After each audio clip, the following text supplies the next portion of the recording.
Hello and welcome. You're watching NDTV, the big story at this hour.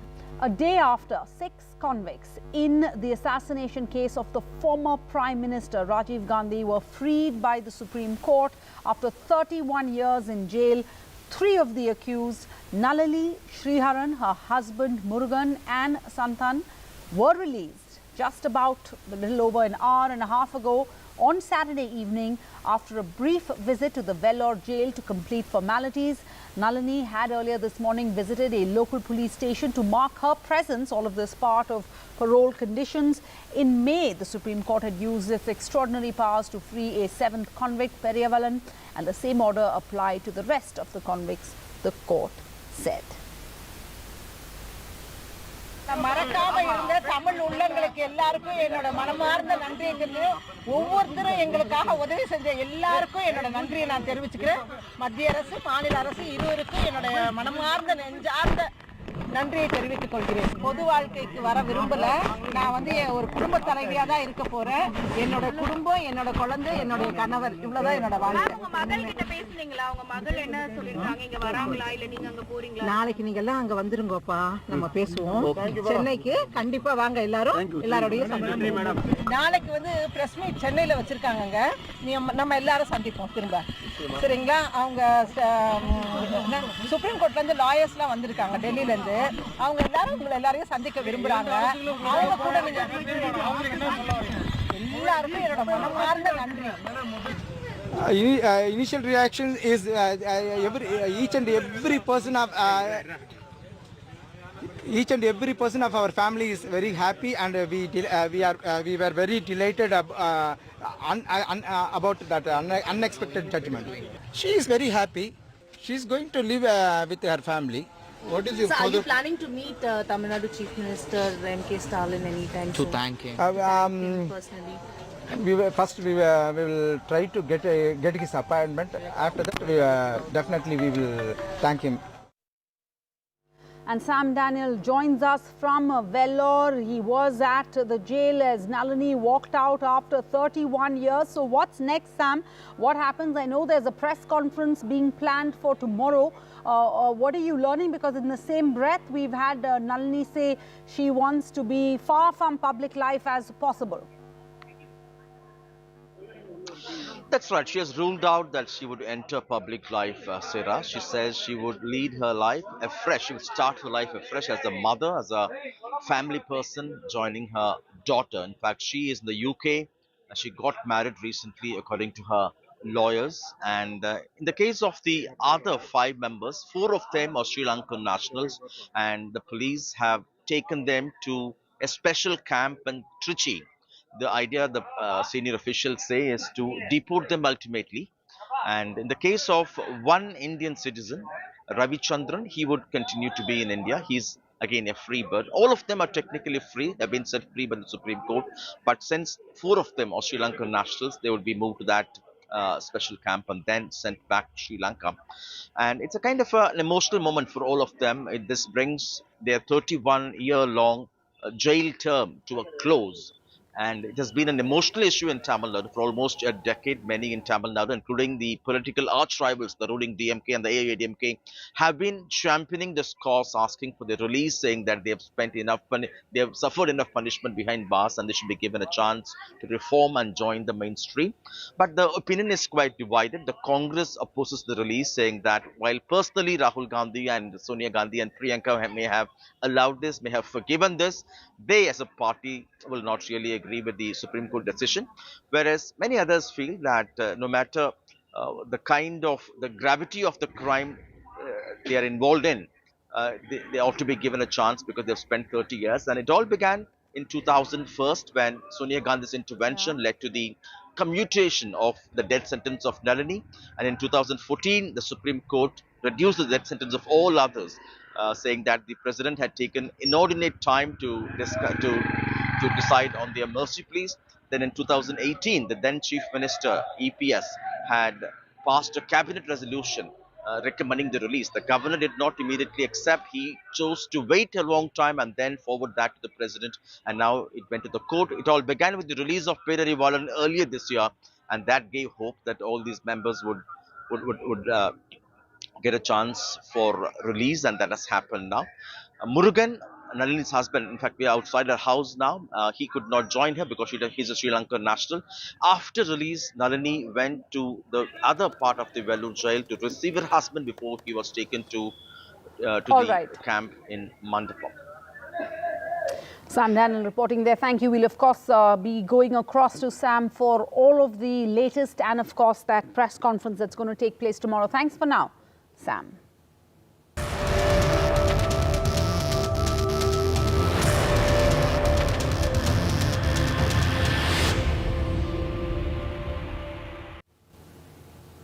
And polling has now closed in Himachal Pradesh, where the ruling BJP and the opposition Congress are locked in an aggressive direct fight.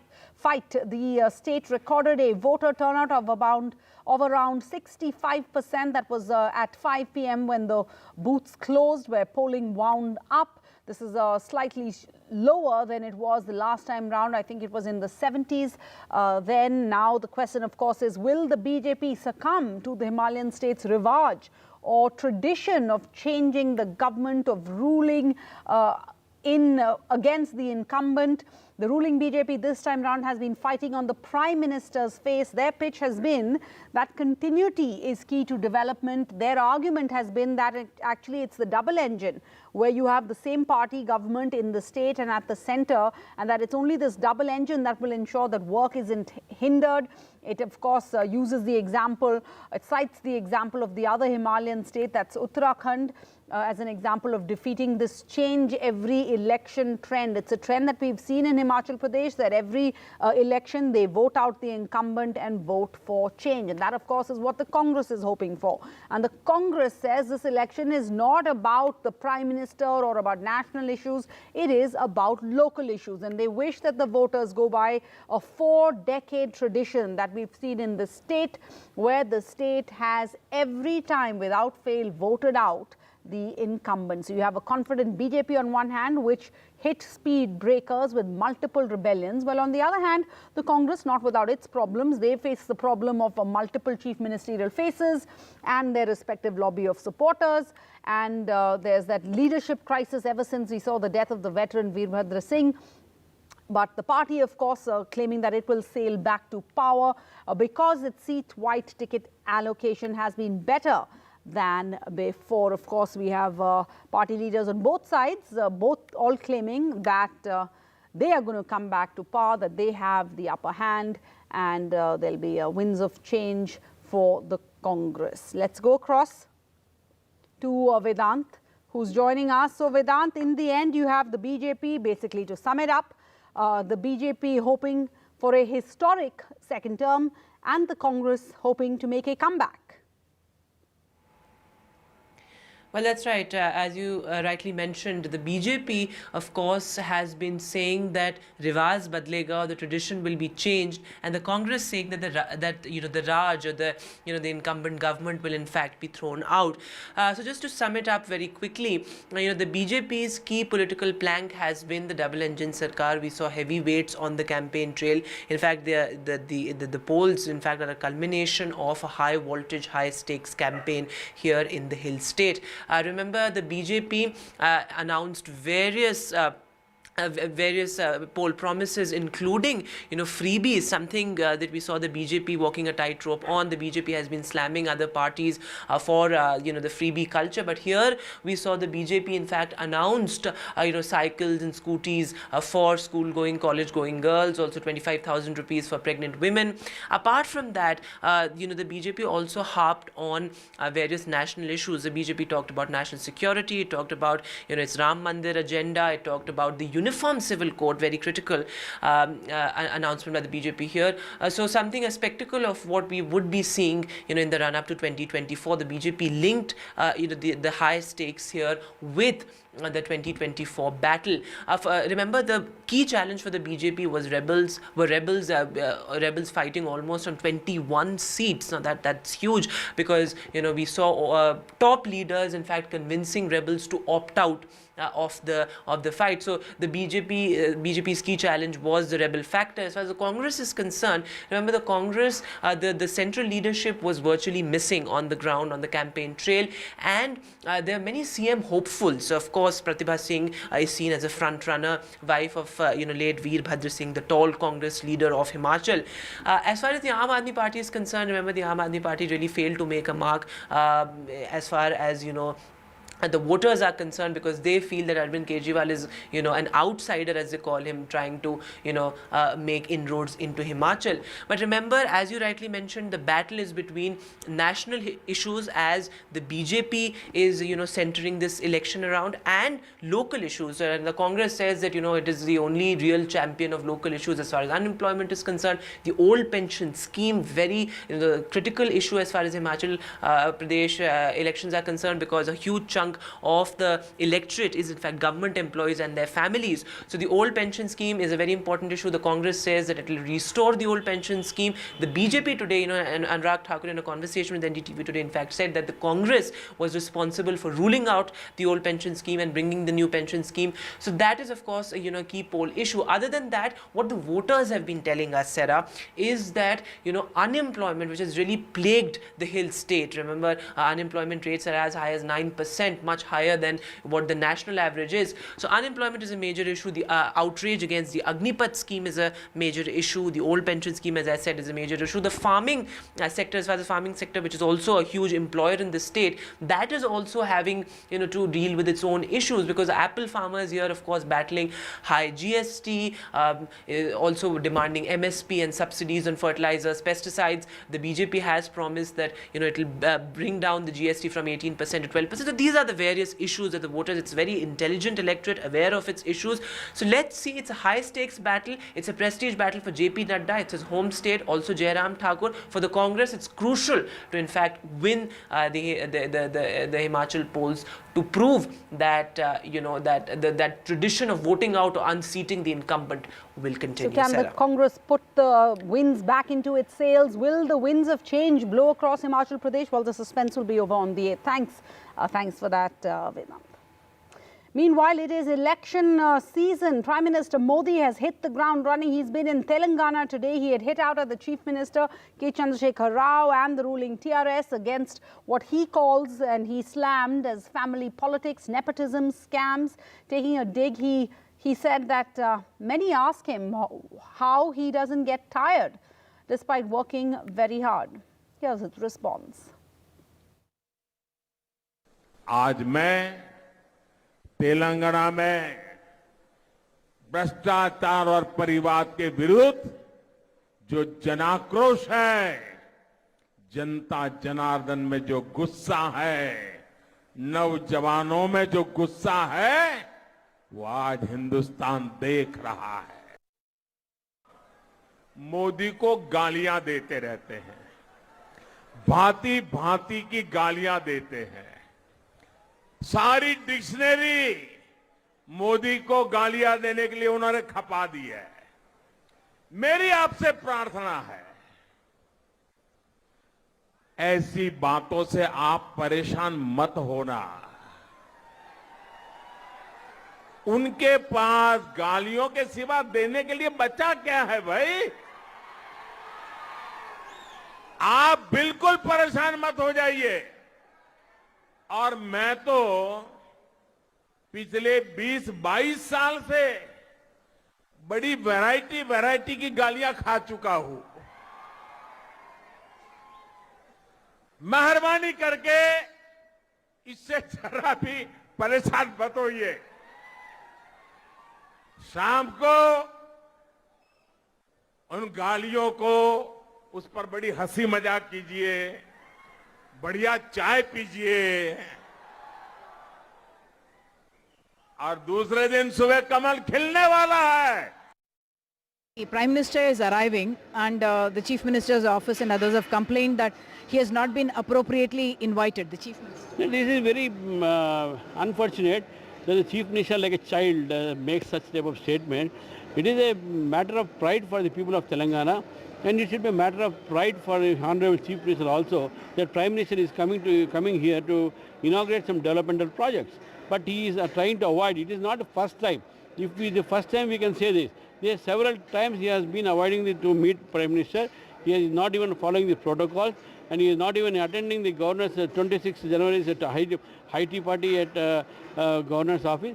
And he is purposefully making it a political issue by coming into confrontation with the Prime Minister. We have invited him through all proper channel. Our Minister of State, Mr. Bhagat Kuba, has personally invited him, has written letter to him because he is the concerned minister and he is also in charge for this particular project. So where did we go wrong? No. Even Jagannath Reddy comes to our welcome and he joins with the Prime Minister to have central government projects inaugurated. Mr. Stalin, though we have a political differences, he comes to Prime Minister's programs. What prevents Chandrasekhar Rao? It is only the political jealousy and the growth of the BJP and the Modi's image that is developing in Telangana. For that reason, he is trying to avoid. जब अंधेरा बहुत बढ़ जाता है, चारों तरफ घना अंधकारा हो जाता है, उसी परिस्थिति में कमल का खिलना शुरू हो जाता है और भोर से ठीक पहले, उजियारे से पहले आज तेलंगाना में भी ऐसे ही कमल खिलता नजर आ रहा है. All right, and we had a meeting in Tamil Nadu where the DMK government has rejected the 10% EWS reservation cleared by the Supreme Court, saying that they will challenge the verdict legally. The Chief Minister slammed the quota as a joke, but there was an all-party meeting held on this today where the opposition, the AIADMK and the BJP boycotted the meet. We're going to go in for a short break, but we have more news from around the country coming up. Stay tuned.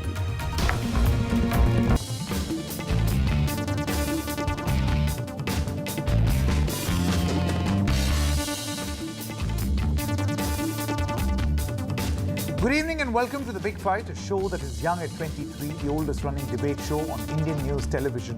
I'm Sanket Upadhyay. We are debating two issues tonight. Debate number one, the Bharatiya Janata Party has unleashed its mission Gujarat and has hit top gear.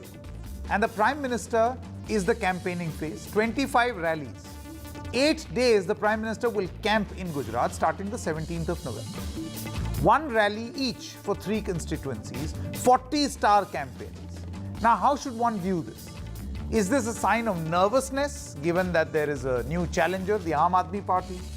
Or perhaps the Congress is low-key campaigning? Remember, this is not the Congress which is saying this. The Prime Minister acknowledged that the Congress must not be written off. The BJP is also battling a 27-year-old anti-incumbency. Or whether it is nervousness, or is this just the BJP's style, their way of going into a contest? 100% full throttle blitzkrieg mode towards the end. We'll put this to a debate. Nervous or confident? Also on the show, we debate the fallout of the big decision by the Supreme Court. Rajiv Gandhi's killers will now walk free. Parties in Tamil Nadu say it is only natural this happened. The Gandhis seem to have forgiven the killers, but what explains their own party, the Congress, taking a divergent view on this? In fact, one of those rare moments where the BJP and the Congress are on one side, and the Congress speaking against the Gandhis. So we are going to put that to debate in about 30 minutes from now. But let's begin with our discussion number one. I would like to introduce the Aam Aadmi Party's Gujarat co-in charge, Raghav Chadda first. Thank you very much, Raghav, for joining us. What do you make of the Prime Minister? You know, this big blitzkrieg mode that the BJP is now entering into. 25 rallies, 8 days camping in Gujarat, one rally for 3 constituencies. Well, I think the fact that the BJP has to put so many of its resources, so many of its star campaigners, including days and days that the Prime Minister is going to give to the state in the run-up to the elections for his party's election campaign, goes to show that the BJP is quite frankly on a very weak footing in the upcoming Gujarat polls. And their principal challenger this time in the 2022 Gujarat elections is the Aam Aadmi Party.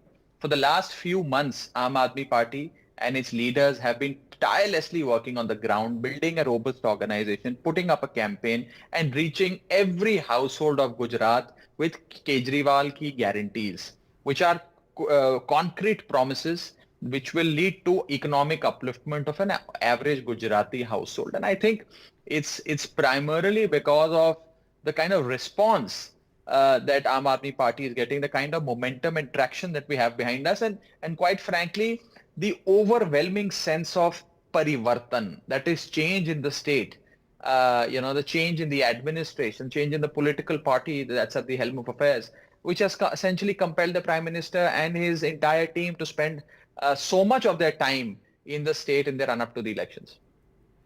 But Raghav, one way to look at this is that this is BJP style. We have seen this happen in the past, whether it is a Greater Hyderabad municipal election or a Delhi municipal election or any other election. The BJP goes full throttle. So would you view this as just a sign of their confidence and strategy or nervousness? Well, I would certainly look at this as their nervousness, because otherwise BJP is a pretty scientifically driven election machine. They concentrate in areas and they concentrate in states depending on what the surveys in the run-up to the elections are showing. So clearly, if the BJP is required to put so much of its might in the fag end of the Gujarat election, it goes to show that their surveys are predicting what our surveys are predicting, which is that Aam Aadmi Party is inching ahead of the BJP in the state of Gujarat, which has essentially now become a two-cornered contest, BJP versus AAP, with Congress completely out of the contest, out of the race. Oh, you've completely written off Congress. But, since we are talking about the BJP, would you not acknowledge that here is a party which has removed 38 of its sitting MLAs. This includes former Chief Minister, Deputy Chief Minister, in a bloodless coup. Not a little squeak also of complaint. Does this not mean organizational strength?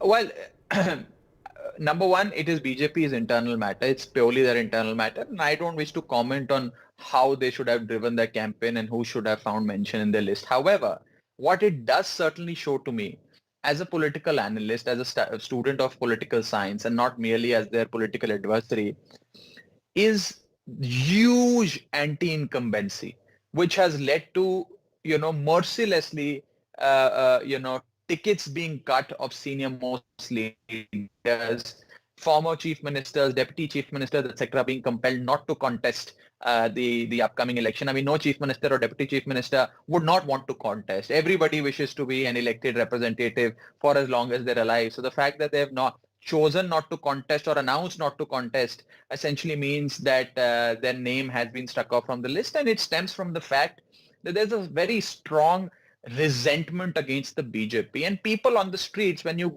walk around Gujarat, and not just one particular area of Gujarat, whether it's North Gujarat, Southern Gujarat, Saurashtra, wherever you go, people are yearning for change, and people are saying that we want to throw this corrupt and arrogant regime out of power. And, for 27 long years, the BJP has been essentially at the helm of affairs simply because there was no one in the state that could pose a challenge to the BJP. And simply because Aam Aadmi Party is there now, which is not going to take it, lying low, isn't going to give the BJP a walkover like the Congress used to. But they are now compelled to even, cut tickets of their senior most and the tallest leaders in the state. All right, Raghav Chadha, many thanks for joining us. Thank you so much. Let me now quickly go across to our guests and open this up for a debate. Lalita Kumaramangalam, member of the BJP. Sanjay Kumar is a psephologist and professor at CSDS. Ajay Umat, group editor of Ahmedabad Mirror and Nav Gujarat Samay. Rohan Gupta is the spokesperson of the Congress Party, chairman of the social media department. Deepal Trivedi, senior journalist, joining us from Gujarat. and Puneet Juneja, spokesperson of the Aam Aadmi Party. Thank you very much to all of you. Let's begin with what we call is the first punch. 1 minute time for your opening comments. And since we are talking about the BJP, Ms. Lalita Kumaramangalam, your time begins now. Okay, 1 minute is very short, so I'll just rush through it. I think the AAP is tilting at windmills. The BJP has always said that party first, nation first, party next, and self last. You're right that we've always brought in new blood, and this is exactly what has happened with the candidates for this election. We have the right to change our candidates as we think will do best for both the party and the state. Mr. Modi, people seem to forget, is actually from Gujarat. He was CM for there for many years. He has an emotional connect with the people there. He has an emotional connect across the country, but especially Gujarat. He's the son of that soil. And we always have a blitzkrieg before elections, as you rightly pointed out, Sanket, everywhere. Now, it's like the pot calling the kettle black when AAP says corrupt and arrogant. Look what's happening in Delhi with them. For them, it is a question of almost desperation. If they lose Gujarat this time, they're going to lose pretty badly. It's going to be very, very difficult for them to face the public. Now, I think he's also forgotten the Gujarat's history. There was a very, very strong Congress party organization at one time before the BJP came in. Now, whether it's going to be a walkover for the AAP or not, we'll see in results today. Sure. Now, I don't think one should expect that our senior leaders will not go to Gujarat to campaign. I'm going to come back to Both you. Modi ji and Amit ji are from there, and we always put our best foot forward. Okay, I'm going to come back to you and you can elaborate further. But Rohan Gupta, I mean, your opening comments and then I'll ask you a question. A lot has been said about the Congress party. Where is the campaigning? See, Sanket, I was really surprised with BJP's tall claims of more than 150 seats till now. And today when I heard Mr. Raghav Chadda, I think when we call BJP A team and Aam Aadmi B team in terms of marketing, I think we are not wrong. Sanket, Gujarat has seen 27 years of misrule of BJP. And the Morbi incident was the final nail in coffin as far as the people of Gujarat are concerned. Because kind of confidence what they had on Mr. Modi is shattered. Even after 10 days, no action has been taken on the real culprits. And the way BJP had changed around 39 of their MLAs, it clearly shows that what is the strong anti-incumbency on the ground. They had to replace the ex-CM, they had to replace ex-deputy CM, the whole, at least 10 ministers were not given ticket. Why this so? Because before 4 years, they replaced the whole government. Because of the COVID mismanagement, people are not happy. And now, when at the back end of the election, they know that on ground, their situation is really bad. And Congress is going toe to toe with their Vachan, Aant Vachan, and they are getting tremendous response from people. Aam Aadmi is absolutely nowhere and picture. Like Uttarakhand and they will be a vote Katua party. We seem to be losing your audio, Mr. Gupta. I'm going to come back to you. Puneet Juneja. Yes. Your opening comments, please. Sanket, Gujarat has seen 27 years of anti-incumbency. This anti-incumbency is not only with regards to the ruling party. BJP as a ruling party has failed the state. Even the Congress as an opposition could not give as an opposition what it should have given to the people of Gujarat. They never tried to replace BJP. Even in 2017, when they were in such a strong position, when they had 77 MLAs elected and they were by very few margin, they had lost on certain seats. Today, they are left with only 61 or 60 of those MLAs. Rest of them have already migrated to BJP. Now, I'm using this term migration because defection is no longer a bad word for BJP and Congress. Now, when they say A team or B team, they have to first introspect that who has been selling their MLAs or whose MLAs are being sold out, be it Goa, be it other states, and be it Gujarat. Now, for what Aam Aadmi Party has come to the state with, it is not that Aam Aadmi Party has not proven its track record. Aam Aadmi Party has, in fact, shown a very good result. Okay, one minute time is up. Mr. Juneja, I'm going to come back to you. Yeah, sure. Deepal Trivedi. Opening comment. Yes. First of all, I would want to say that the Aam Aadmi Party has been giving a very spirited fight in Gujarat, and it is Aam Aadmi Party's entry that has made these assembly elections very interesting and exciting. But on the other hand, it is also their overconfidence that is very startling, because all said and done, though the Aam Aadmi Party has been very aggressive, has taken to the street, they lack a local cadre, which is reflected. It is also reflected in their choice of candidates. But at the same time, I would want to say that even if the Aam Aadmi Party does not make any commendable or any very overwhelming victories, these elections, it is going to leave behind a very impressive vote share that is going to reflect. I think that's a very important point. And while they do that, Sanjay Kumar, there is a very important and pertinent question on what this is going to do to the Congress's vote share. And if there is this split, then are we going to see, perhaps, I don't know, as some analysts say, the best ever BJP performance? Because you will have a vertical split in the opposition. I would be one of those analysts who would agree with this view that BJP may be heading for this biggest victory in Gujarat, not because that BJP's government is being appreciated by the people of Gujarat, but only because there is a vertical split in the votes of anti-BJP votes between Aam Aadmi Party and Congress. I think the limited interest I have in Gujarat election is who is going to be number 2 and who is going to be number 3. So there is a keen contest for number 2 and number 3 position. I think the verdict is clear to me that it is a BJP's victory in Gujarat. The only issue is how big is going to be the BJP's victory. Okay, Ajay Umat, I know you have been saying this for a very long time, Mr. Ajay Umat, and you were the first one on NDTV to have come up with the Gandhinagar theory. Yes. Do you subscribe to this view, and what do you make of this very strong campaigning plan of the BJP? Part of the plan or nervousness? I'm happy that Deepal and Professor Sanjay Gupta is endorsing my theory. But having said that, there is no emotional wave this time, that we had seen in 2002 election post Godhra riots, or in 2007 when Sonia Gandhi said that Modi is Maut ka Saudagar, or in 2012 when, Modi as CM of Gujarat was likely to become Prime Minister of India. And in 2017, there were 3 agitations by Hardik Patel and Jignesh Mehwani and Alpesh Thakur. This time, BJP is managing its electioneering management in such a manner that BJP will get majority with Congress turncoats, because there are 19 turncoats of Congress party to whom BJP has taken in their first list, because BJP wants to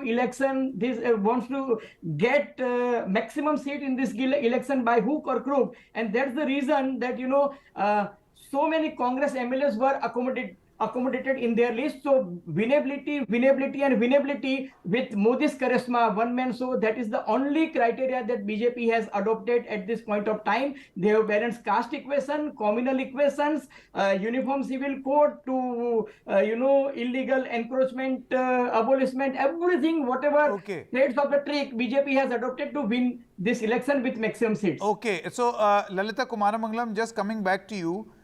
You've heard the analysts over here who feel that the BJP is not going to win because of its grand stellar work, or that it has been able to buck anti-incumbency. You are going to have perhaps the best win, and none of us should be Nostradamus right now, the best possible win according to the analysts, simply because of a completely fractured vote share among the 2 opposition players. Aam Aadmi Party will not be strong enough, and the Congress will not be so weak. Sanket, elections are fought to be won. It sounds, I don't want to sound harsh. I'm not somebody who goes overboard in using harsh words.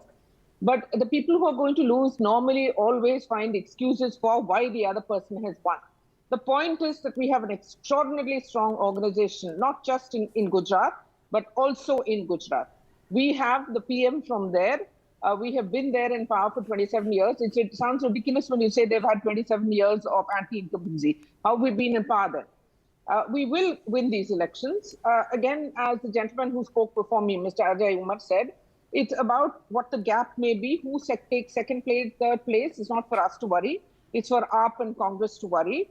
We've always done a blitzkrieg. We know we are going to win. Yes, there have been many new people who've been brought in, but again, that's also quite like the BJP.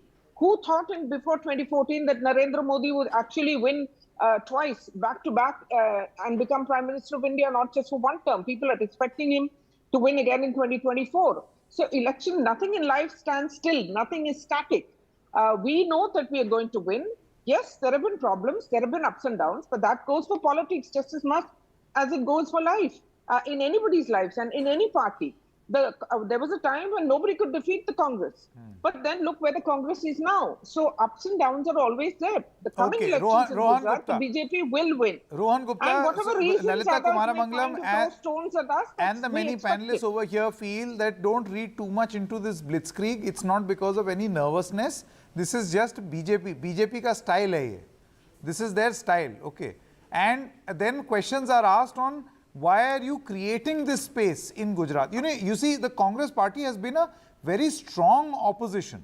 It's not like for 27 years no opposition existed. I mean, when the former Chief Minister, Narendra Modi, when he was the Chief Minister, even then 70 odd MLAs the Congress always used to get. Then what? Sir, where is your campaign? Why are you not building up? And do you think this argument of low-key campaign is going to work, Mr. Gupta? Low-key. No, what is low-key?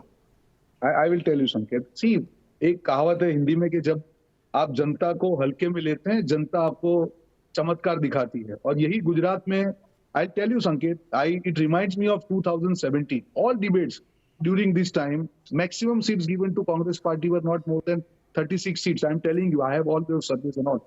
See, the ground level situation, Sanket, because I am from Gujarat, number one is what people think, whatever analysis we do. People but Mr. Gupta, there was no Aam Aadmi Party then. Sanket, I'm coming to it. That's what I'm saying.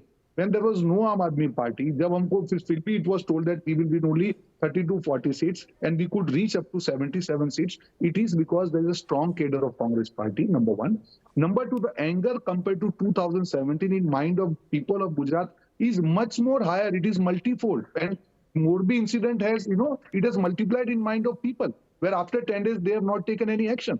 When it comes to, like I was listening to Aam Aadmi Party also, surprisingly, whatever your analysts are saying, mark my words, today's debate, that Aam Aadmi Party will damage BJP more when the results will come. Why very interesting. I'll tell you why. Why do you come to this conclusion? I'll give you the example. I'll give you. Surat is one place where Aam Aadmi Party has given the candidates like Gopal Italia or past convener Alpesh Kathiria and all, who are considered to be strong candidates. Surat, Congress has never won any seats. Even their so-called CM candidate, even now he's not able to find the perfect constituency or a safe constituency where he can win the elections. Sanket, Gujarat is a state where assemblies are of the size of 2.5 lakh to 3 lakh voters. Unless and until you have strong candidates who can go and take mites of existing MLAs, whether it is Congress or BJP, yes, you can be a vote katua party, but the kind of, claims which are made by Aam Aadmi Party, they are not going to be successful. Okay, very interesting. Rohan Gupta has made a very interesting point. Ajay Umar as well as Deepal Trivedi, one by one. Yeah. Last point about Congress campaign. Congress ke 8 vachan. What this time we have done, Sanket, we have spoken to lots of people, and we have identified 8 key points, whether it is old pension scheme giving gas bottle in 500 rupees, specific points touching specific Gujarati people. Okay, fine. Ajay Umar and Sanjay Kumar, do you feel that the Congress's assessment is correct? The Congress's assessment is correct that the Aam Aadmi Party will actually damage the BJP more than the Congress party, or is it the other way around? No, Sanket. What if there is a fresh allegation from the BJP that AAP is Congress's B team?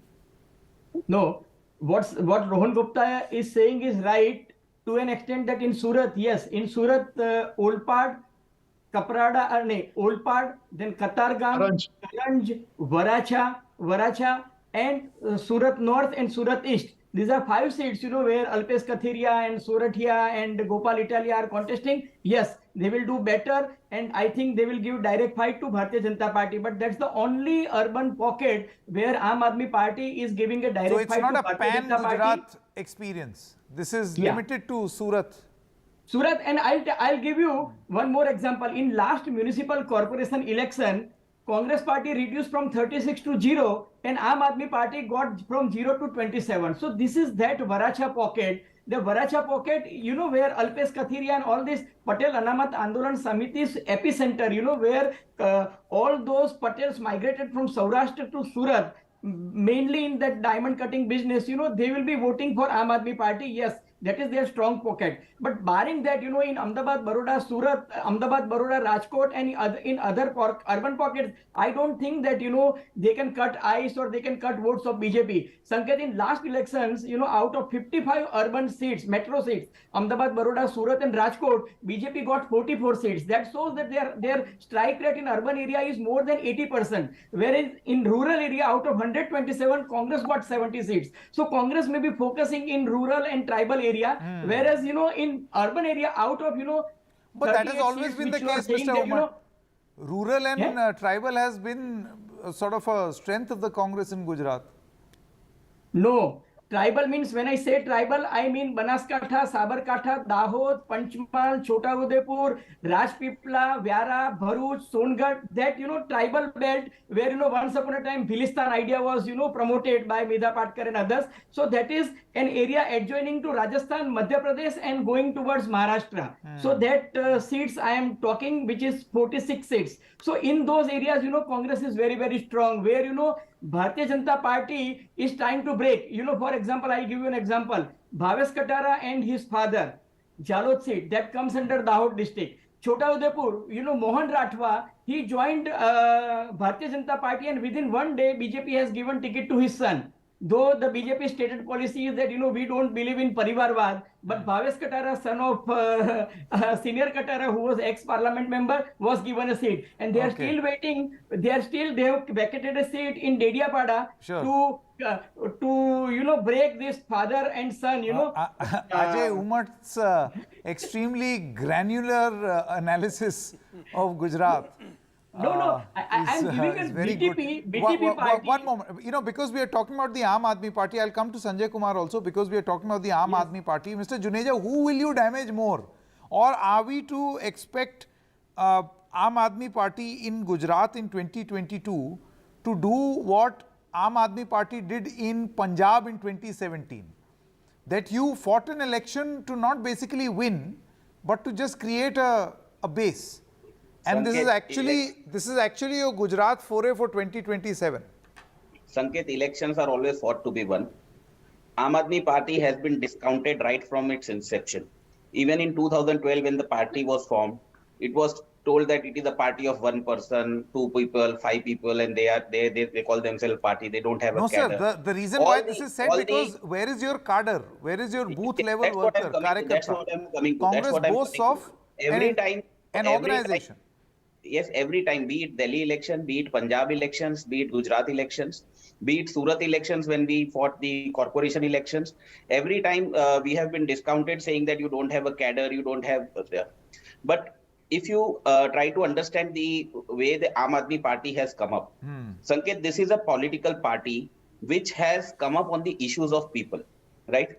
We have not been like a traditional political party, dividing people on basis of caste, religion, or anything. We talk about class, a class of common people, common man, Aam Aadmi. When we talk about Aam Aadmi, we talk about their issues like their education, their healthcare, transportation, their growth, overall growth. Okay. Let me bring in Professor Sanjay Kumar. Professor Kumar, just a short while ago, a comment was made on how the attempt is to basically break the Congress party, try to enter into the tribal belt, try to enter into the Congress strongholds, and also a discussion around who will be able to do it better. will the Aam Aadmi Party damage the BJP more or the Congress more? This is all analysis. I mean, ultimately the result will speak for itself. And the other point that was made was how the BJP got 19 turncoats from the Congress into their fold with the intention to basically, you know, break into those Congress fortresses. Sanket, I don't have a clear answer to the second question, how BJP managed to, you know, bring these 19, you know, ex-congressmen to their fold. Yeah. But let me focus more on which party, Aam Aadmi Party, is going to damage more. I think I'm very, very clear that Aam Aadmi Party is damaging the Congress more, not the BJP. There are two evidences. One, we have done a study and we saw that it very clearly Aam Aadmi Party is sitting with roughly about 20-25% vote. Congress is also sitting with 20-22% vote. So Congress from its 41-42% vote is going down, and all these votes, mostly 90% of these votes are getting transferred to Aam Aadmi Party. So I have an evidence based on which I'm saying that Aam Aadmi Party is damaging the Congress, not the BJP. No, but this is second massive, evidence. Professor What has Kumar, happened in Delhi, we have all seen. Professor Kumar, if what you're saying is true, then this is massive. Then ideally, if you transfer this into seats, this would translate to something about 140 or 145 seats. This sort of vote share. For the BJP. For BJP, yeah, for BJP. For the BJP, yes, that is why in the opening statement I said that BJP may be heading for his. Yes, that is what I said in the beginning. But remember, the second point, the second evidence is what has happened in Delhi. We have all seen when Aam Aadmi Party has come to power in 2013, 2015 and 2020. What has happened to the Congress? Look at what has happened to Congress in Punjab. So it is very clear that Aam Aadmi Party has more or less the same support base which Congress had. So if Aam Aadmi Party is going up, it is the Congress which goes down. So it's a lateral Second transfer point about BJP. from yes, Congress to Aam Aadmi Party. Aam Aadmi Party will. No, Aam Aadmi Party will definitely get some votes or sizable number of votes in the urban areas, but that will not damage the BJP in terms of seats, because BJP has almost 15-16% lead over Congress in the urban areas. So even if Aam Aadmi Party manages to snatch votes from BJP, that may not damage BJP in terms of number of seats, because BJP has a huge margin over Congress. Okay. In the urban constituency. Rohan Gupta and then Deepal Trivedi. Mr. Gupta, do you feel that this is then a part of a strategy? I mean, will you then accuse the Aam Aadmi Party of being B team and this whole campaigning blitzkrieg perhaps a part of a big strategy of going in full throttle with campaigning, also doing this micromanagement, and then, as the Congress always accuses the Aam Aadmi Party of unleashing a B team so that you tend to weaken? Basic objective was that only. But the way this election is turning out, again I am repeating, I am not saying just as a Congress spokesperson. If you see on ground, the constituency in Gujarat, unlike Delhi or Punjab, they are 2 to 3 times bigger than what they are in Punjab and Delhi. Now, after Aam Aadmi Party's candidates are declared, right, they created this euphoria when Mr. Kejriwal was here in terms of media, this thing and all. People vote for candidates. Now, if you ask anybody in Gujarat, you know, number of candidates which are declared by Aam Aadmi Party, they are not the people who can go to the people. And, you know, when you are saying the splitting of opposition votes, no, that's not going to happen. Mark my words. If you have seen Uttarakhand, you have seen Himachal Pradesh, you have seen Goa, that Aam Aadmi Party had remained in that margin of particular percentage. And that is where Gujarat is different, because Gujarat is the first urban state. Majorly, Gujarat is the urban state where BJP is in power. That's why I'm saying, now, after declaration of Delhi elections, the might of Aam Aadmi Party has shifted only to Surat, where there are at least 4 or 5 candidates where people know. Apart from that, even again, I'm repeating that so-called CM candidate, he is not able to announce the constituency. So mark my words, maybe the original strategy was there to split the opposition votes, but it is going to backfire as far as... So many times in this program you have said, mark my words. I'm going to truly mark this. And we'll have a discussion on the 8th of December. Sanket, so many times Mr. Gupta has told us, mark my words. So we have officially marked. Yeah, today. can I just make one moment. Ms. Kumaramangalam, Deepal Trivedi. Completed. Can I Mr. Gupta, quickly. Yeah, so again, it is said that Congress campaign is low-key. No, it's not low-key. When Mr. Rahul Gandhi started Bharat Jodo Yatra, before that we had one rally in Ahmedabad where lakhs of people were there. Mr. Modi did that Sabha 3 days back. 3 times the people what Mr. Modi Sabha had, we had 3 times. Number one. Number two, as far as our cadre is concerned, Sanket, 1.5 crore households we have done door-to-door campaign about our 8 vachans. Our candidates, they are on ground. The kind of candidates what Congress has declared, I think Ajay will appreciate Deepal Trivedi, fine, we got your point. Deepal Trivedi and then Lalita This Kumar. is the first time that Congress party has declared the number of candidates in advance without any kind of issues after Trivedi, declaration. please. We'll see the difference.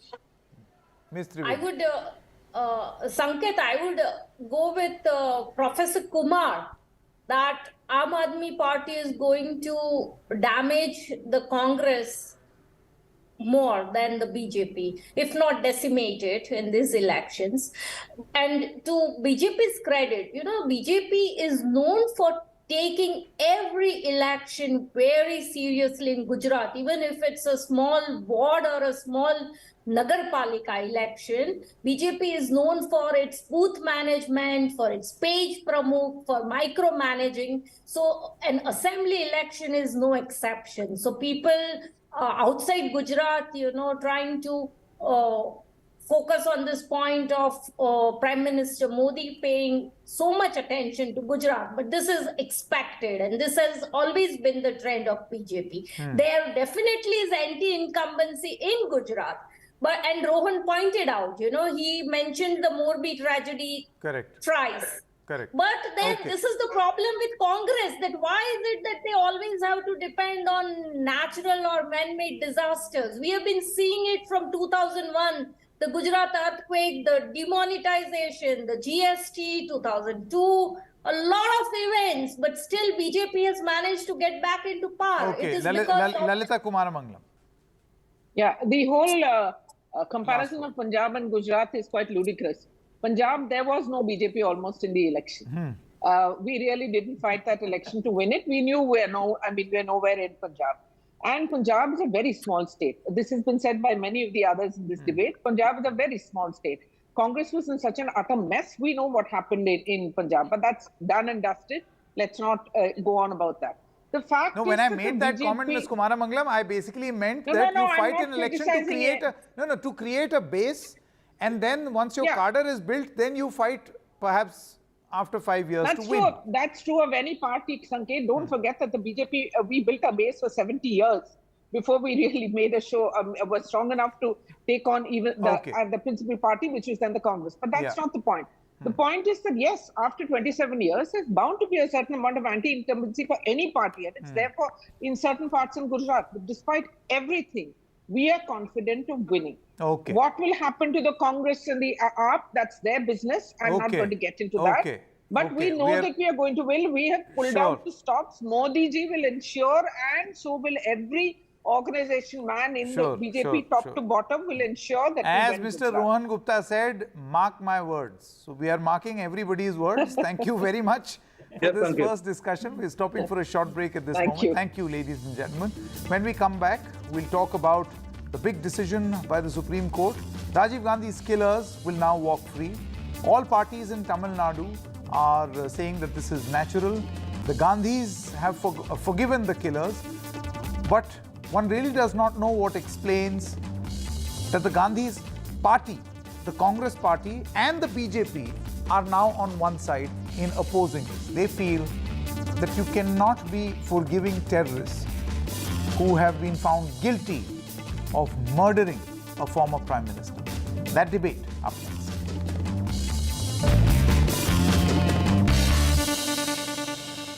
QSMT class on, match off, meeting on, a game off. What's going on? Switch to Airtel Extreme Fiber. Super fast speed. हर कोने में हर पल. पूरी family के लिए. Everybody's on. Legacy is often seen as a burden of expectations. It comes with its own set of challenges. The challenge to take it forward, challenge to reimagine, challenge to be in the present, and also challenge to think about the future. What accountability are you talking about? As long as the core values and principles remain uncompromised.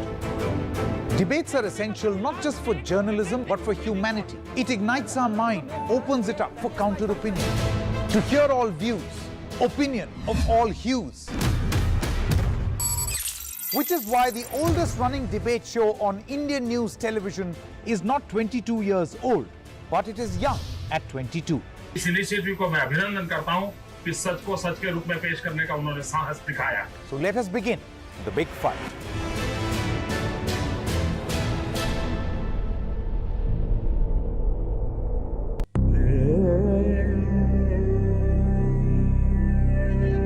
सच दिखाते हैं ताकि दुनिया के बाजार में आजादी सस्ती न बिक जाए.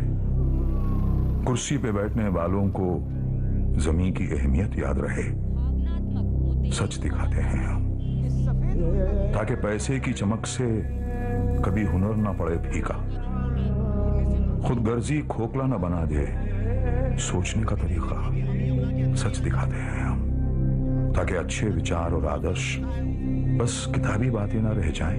चुनौतियां काफी ज्यादा हैं, बड़ी चुनौतियां हैं. एक बेहतर कल चाहते हैं हम, इसलिए सच दिखाते हैं हम. NDTV इंडिया, जुबान पे सच, दिल में India.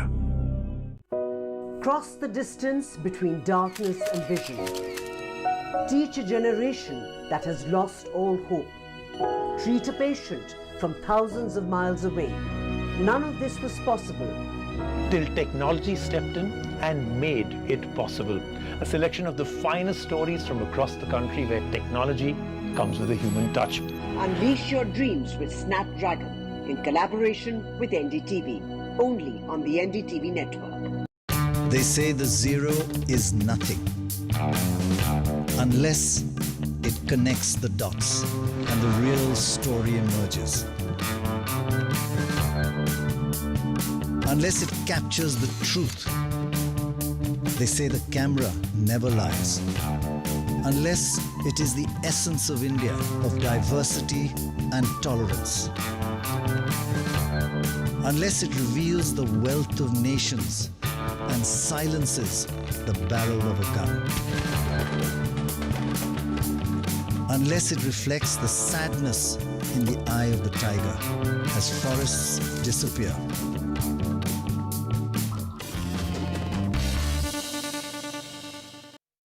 We have with us Rakesh Dwivedi, Senior Advocate of the Supreme Court, N. Ram, Director of the Hindu Publishing Group. Ramchandra Rao is from the BJP. Mr. Pugayendi, National Spokesperson of the AIA-DMK. Dr. S. Hafizullah, DMK Spokesperson.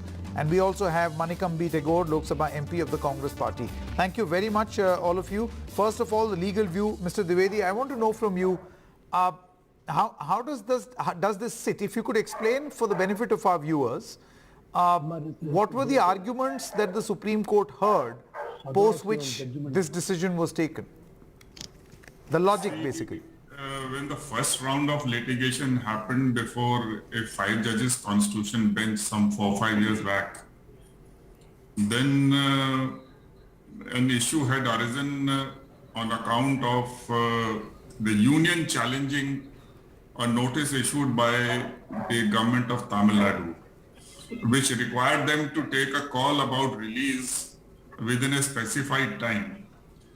So the Supreme Court in that case had held that though all other offences which were involved, the sentences have been served out, only section 302 IPC remained, with respect to which life imprisonment had been granted to these convicts. So the state of Tamil Nadu had full jurisdiction to grant release to them. Now in that context, subsequently, as we know that in Tamil Nadu, the general perception amongst the public and in the Legislative Assembly, a unanimous resolution had been passed. So finally, the government seems to have taken a decision that they should be released. But the governor refused to sign it and he sent the matter to the union government for its decision. Now that was again a matter of challenge in Pararivalan's case some 4-5 months back. And in that, it was held by the Supreme Court that once the cabinet has taken a decision, then the governor has no discretion left except to sign it, and he had no business to forward the matter to the union government. And even otherwise, public order is in list 2 of the 7 schedules. So with respect to 302, it is the state government alone which has to take a decision, not the union. So union has no role to play. Now that decision has not been challenged either by any political party or the Congress party or the Gandhi family or the union government. Subsequently, no review, etc. has been filed. So the matter rested there that the cabinet has taken a decision to release, and since the government of Tamil Nadu has taken a decision, the Supreme Court itself directed under Article 142 that since they have served more than 30 years in the jail, it serves no purpose in keeping them now in jail. Now, following that precedent, today, the remaining 6 accused, the convicts, they also filed and they were also granted similar relief. And I do not understand why there should be so much hue and cry about it, because although he was a tall leader and this kind of assassinations are to be deprecated, and nobody can take a light stand, and 30 years is not a small time, it's a small period. Now, if you recollect that long time back when Mahatma Gandhi was assassinated, then Gopal Godse, who had got a life imprisonment, then all the family members of the Mahatma Gandhi, they had written to Jawaharlal Nehru to release them. Ultimately, matter went to Supreme Court. In 1961, the Supreme Court said that only the government can release, not the court. Correct. And finally, within 3 years, the government released. Okay, So okay. no I get the point that you're trying to make, but Mr. N. Ram, you see... Gandhi is not a taller leader than Mahatma Gandhi. If he could be released in 16 years, I'm sure 30 years is double the time. What's the sense in keeping them, and especially when Priyanka Gandhi has visited Nalini and the jail? And so I think the broad consensus is, and the human rights require, that such a long incarceration. Yeah, while I agree with and I don't dispute your facts, but you see, Mr. N. Ram, here we are talking about the assassination of a former Prime Minister, and the view generally of the Congress party, not the family, of the Congress party is that convicted terrorists, people who have been convicted of assassinating a former Prime Minister, when they will be let off, then there will be a precedent. And how does the court then intend to answer these contradictions? Sanket, I used to believe that in cases like this, life means life. But I am persuaded by what the senior counsel has just explained. I don't think it will set a precedent in the sense that every person who approaches the court will get relief, because it depends on, in a sense, on a case-by-case basis, the satisfactory conduct in this long incarceration, and then whether they've done something to improve their capabilities, whether they've contributed something in the creative space and so on. So I think the court will look at those things as well. But the point here is the 2 main political parties are united in this in the state, are very clear that the time has come for them to be released. And secondly, I think that's very, very important. The governor had no business just keeping it in his pocket or in his stable for such a long period. That, I think, is a factor that must be taken into account. And then to send it to the wrong address instead of acting, I think is completely unacceptable. And I think this is a blow, a small blow for what the Constitution empowers the states to do. One of the few things that have happened in favor of state rights is this, that the governor, who in the case of Tamil Nadu, he has been holding several bills, just blocking them. Then what respect does the state legislature have, or the executive in the state?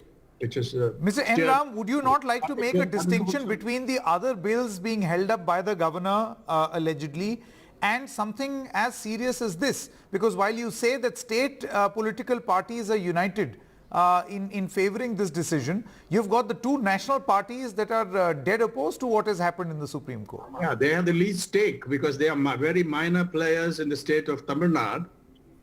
And I really appreciate what Priyanka Gandhi did. I was of the view earlier, life is life for a heinous offense, assassination, not just murder.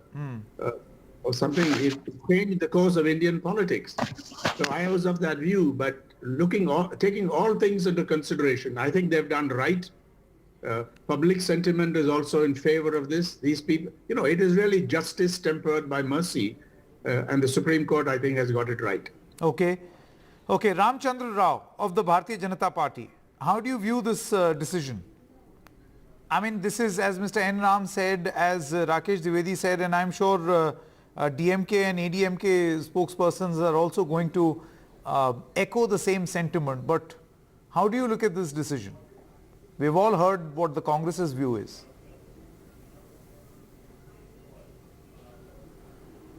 Mr. Ramchandra Rao.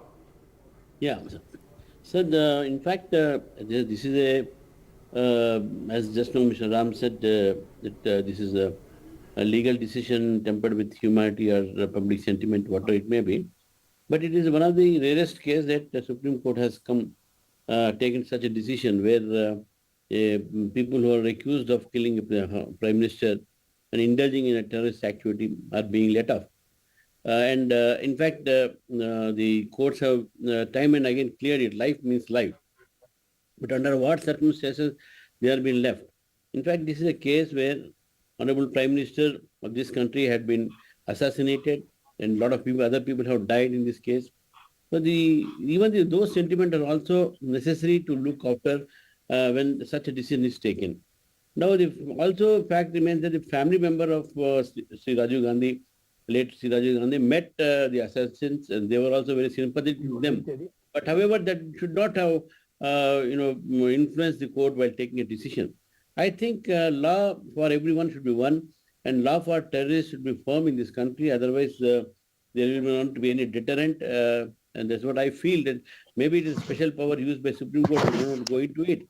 But as far as the relieving of some terrorists by the court in such a serious matter, I think it is a matter of concern to think over. The maybe sentiment and other things may stand in its own place. But I don't think that law should also be so sympathetic to the people who have killed the Prime Minister and who have participated in the terrorist activities. Prashant Pratap Singh, I want to come to you now, and I want to ask you, how does it sit within your party that the Congress tall leadership, the High Command or the Gandhis have another view and your party has another view? Are they not the party? How is it that you have been able to make this distinction within your party on what is the Gandhi's view and what is the Congress party's view? The party is very clear on, and we have released a statement. It clearly says the decision of the Supreme Court to free the remaining killers for former Prime Minister Sri Rajiv Gandhi is totally unacceptable and completely erroneous. The Congress party criticizes it clearly and finds it wholly untenable. So when we talk about the Gandhis, it's very personal to them. It's a personal space. That's the feeling they had. But not to forget, Shri, as you mentioned, Rajiv Gandhi is our previous Prime Minister. He was murdered in cold blood, and this is a terrorist act. Just think about it. If this was Kasab, and in the case of Kasab, would we be talking about retributive and not reformative sentence? They have been released after 30 years, but their sentences have been, and the Supreme Court has used Article 142, which we don't agree with. It gives them the power, discretionary power, to release these convicts. But why now this is the precedent which they are setting is so dangerous. If you look at the facts, the Supreme Court judgment on the assassination case, finally it was ruled that it was not a terrorism offense. If you look at the judgment now, I just want to recall this, that and they went into it in some detail, what is terrorism. So there also it falls to the ground. It was horrible. It is arguable, I think. I think clearly it was a terrorism offense in a political sense. But according to the law, if you go back to the judgment, it didn't comply with the requirements to brand it as a terrorism offense. You can check that, and our senior counsel may have something to say on that issue as well. They were acquitted of the charge of terrorism. Yeah. Yeah. The Ajmal case is entirely different. Okay, 1 moment. Hafizullah wanted to come in. Yes. I just want to agree with what Ram said. That is what I wanted to point it out. It is not a terrorism case. It was conducted as a trial for murder. So the whole it is a 302. It is nothing more. It is a 302 section. That is the ground. That is the ground that the Supreme Court said that the executive power lies with the and Ram, please. Mr. Ram wants to come in, and then I really Mr. want to place on record my admiration for all members of the immediate Rajiv Gandhi family for the nobility they have shown in this respect. That's an important part. And the Congress, what appears to be a contradiction is really not that. And that was explained. So I think it was remarkable. It is exceptional, particularly the way Priyanka Gandhi initiated that. And Rahul at one time said, I'm not on the same page or something, but overall, after all, for Nalini's case, the death sentence was commuted after the intervention of Sonia Gandhi. So these are special things in politics.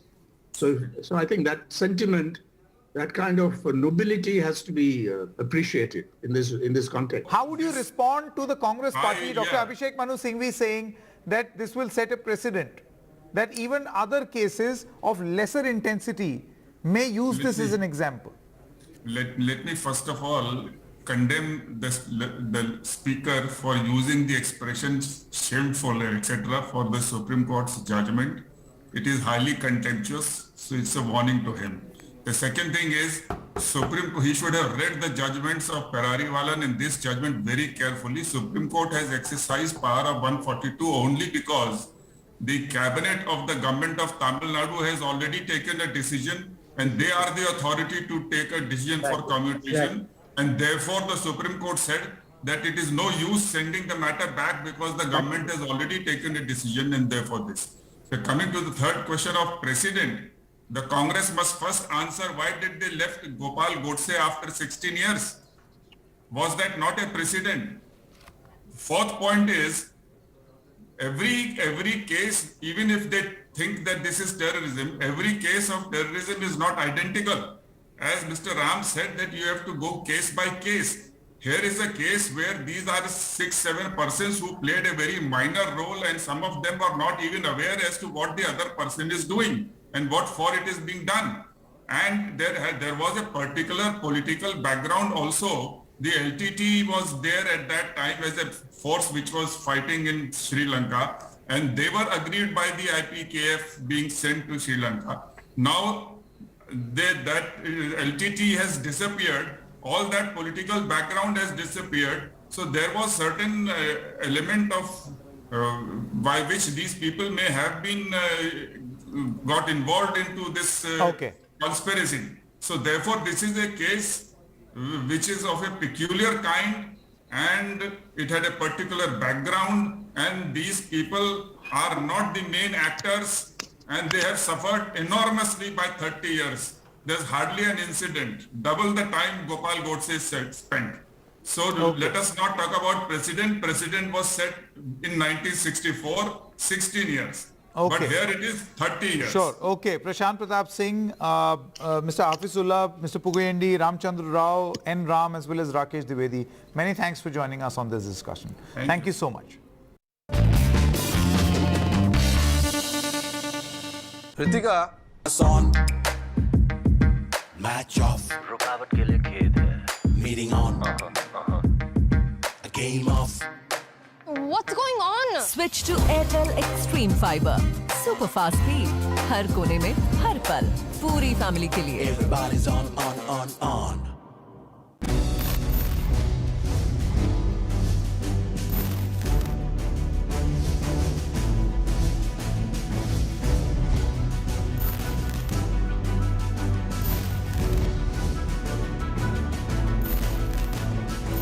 one thing that's clear, our world is changing forever. NDTV, Rail News by Rail Journalists.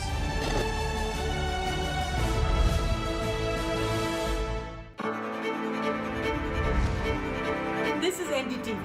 No noise, no shouting, news that informs and inspires. Facts build stories, but opinions shape them, and we are here to bring you both. A 360-degree look at the day's top stories. We are not afraid to take a stand. No agendas, no excuses, no whataboutery, and no obfuscation.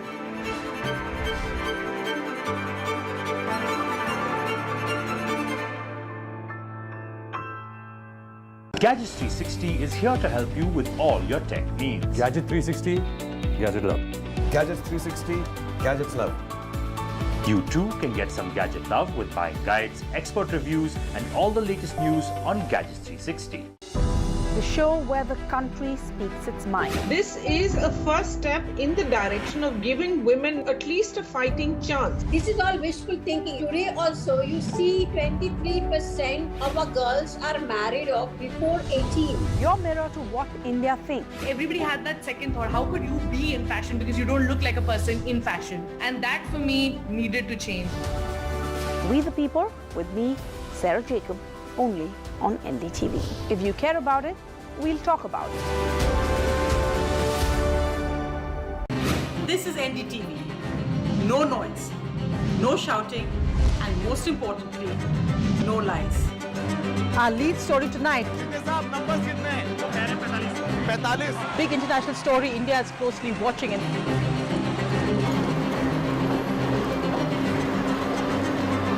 News that informs and inspires. The news with Sonia Singh, Monday to Friday at 8 p.m. only on NDTV 24/7. The only side we're on is yours.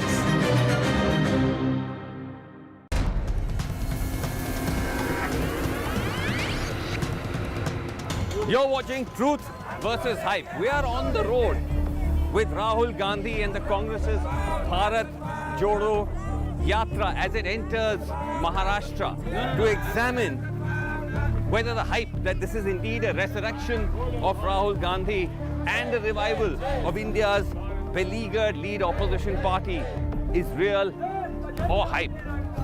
And also to go behind the scenes to understand the mechanics of staging this massive journey from the crowds that are lining the sides of the road to the viral images from on the ground and in the air that are flooding social media.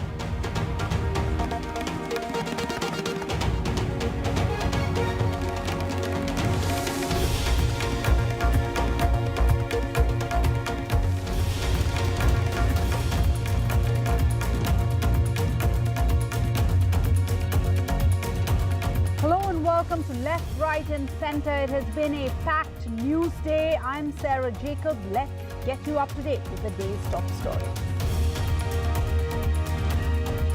Voting for the high-stakes battle in Himachal Pradesh ends. The BJP aims for a second term. The Congress eyes a comeback. Will the Himalayan states revenge or tradition of voting against the incumbent be broken? Results out on the 8th of December. A day after the Supreme Court's ruling, Nalini Sriharan, convicted in the assassination case of the former Prime Minister Rajiv Gandhi, is released from jail after 31 years. It's a new life, a new lease of life for me, says Nalini Sriharan on her release. In Telangana, Prime Minister Modi hits out at the ruling TRS and Chief Minister K. Chandrasekhar Rao. The Chief Minister once again skips receiving the Prime Minister, who targeted KCR's family, accusing them of corruption and dynastic politics. Gujarat riots. Convict's daughter gets a BJP ticket to fight the Gujarat polls. Naroda Party riots case convict Manoj Khurani's daughter Payal will fight in the Gujarat elections on a BJP ticket. In an all-party meet chaired by the Tamil Nadu Chief Minister, the ruling DMK rejects the 10% EWS reservation cleared by the Supreme Court, says they will challenge the verdict legally. MK Stalin slams the quota as a joke. The AIADMK and the BJP boycott the meet. And the Trinamool Congress distances itself from Akhil Giri's comment, the TMC minister's distasteful comments about the appearance of President Murmu. The BJP calls for statewide protests. Amit Malviya adds to these, makes references to the Bengal Chief Minister's appearance now. And Sachin Tendulkar has his say on India's heartbreaking performance. Let's not judge Team India by this one.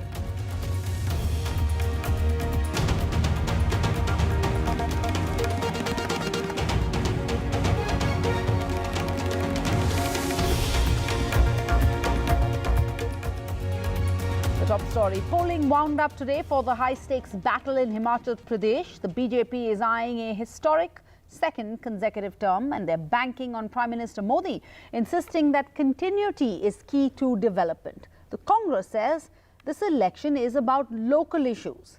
Will the BJP succumb to the Himalayan states' rivaj or tradition of changing the government every 5 years, of voting against the incumbent? The answer lies with the voters in Himachal Pradesh, who recorded a turnout of 66% on polling day today. Braving snow and difficult conditions, voting in Lahaul and Spiti district of Himachal Pradesh. Equally enthusiastic were the polling officials. Chief Minister Jairam Thakur, who is appealing to people to break the norm and not vote for a change, visited a temple in the morning. The rival factor निश्चित रूप से थोड़ा बहुत रहता है, लेकिन अब की बार मैं देख रहा हूँ कि इम्पैक्ट नहीं उसका। कारण उसका यह कि कैंपेन फोकस थी, डबल इंजन की सरकार, फिर से भाजपा की सरकार, नरेंद्र मोदी जी और सारी चीजें जिस प्रकार से आगे बढ़ी हैं, तो उस तरफ ध्यान लोगों का गया नहीं।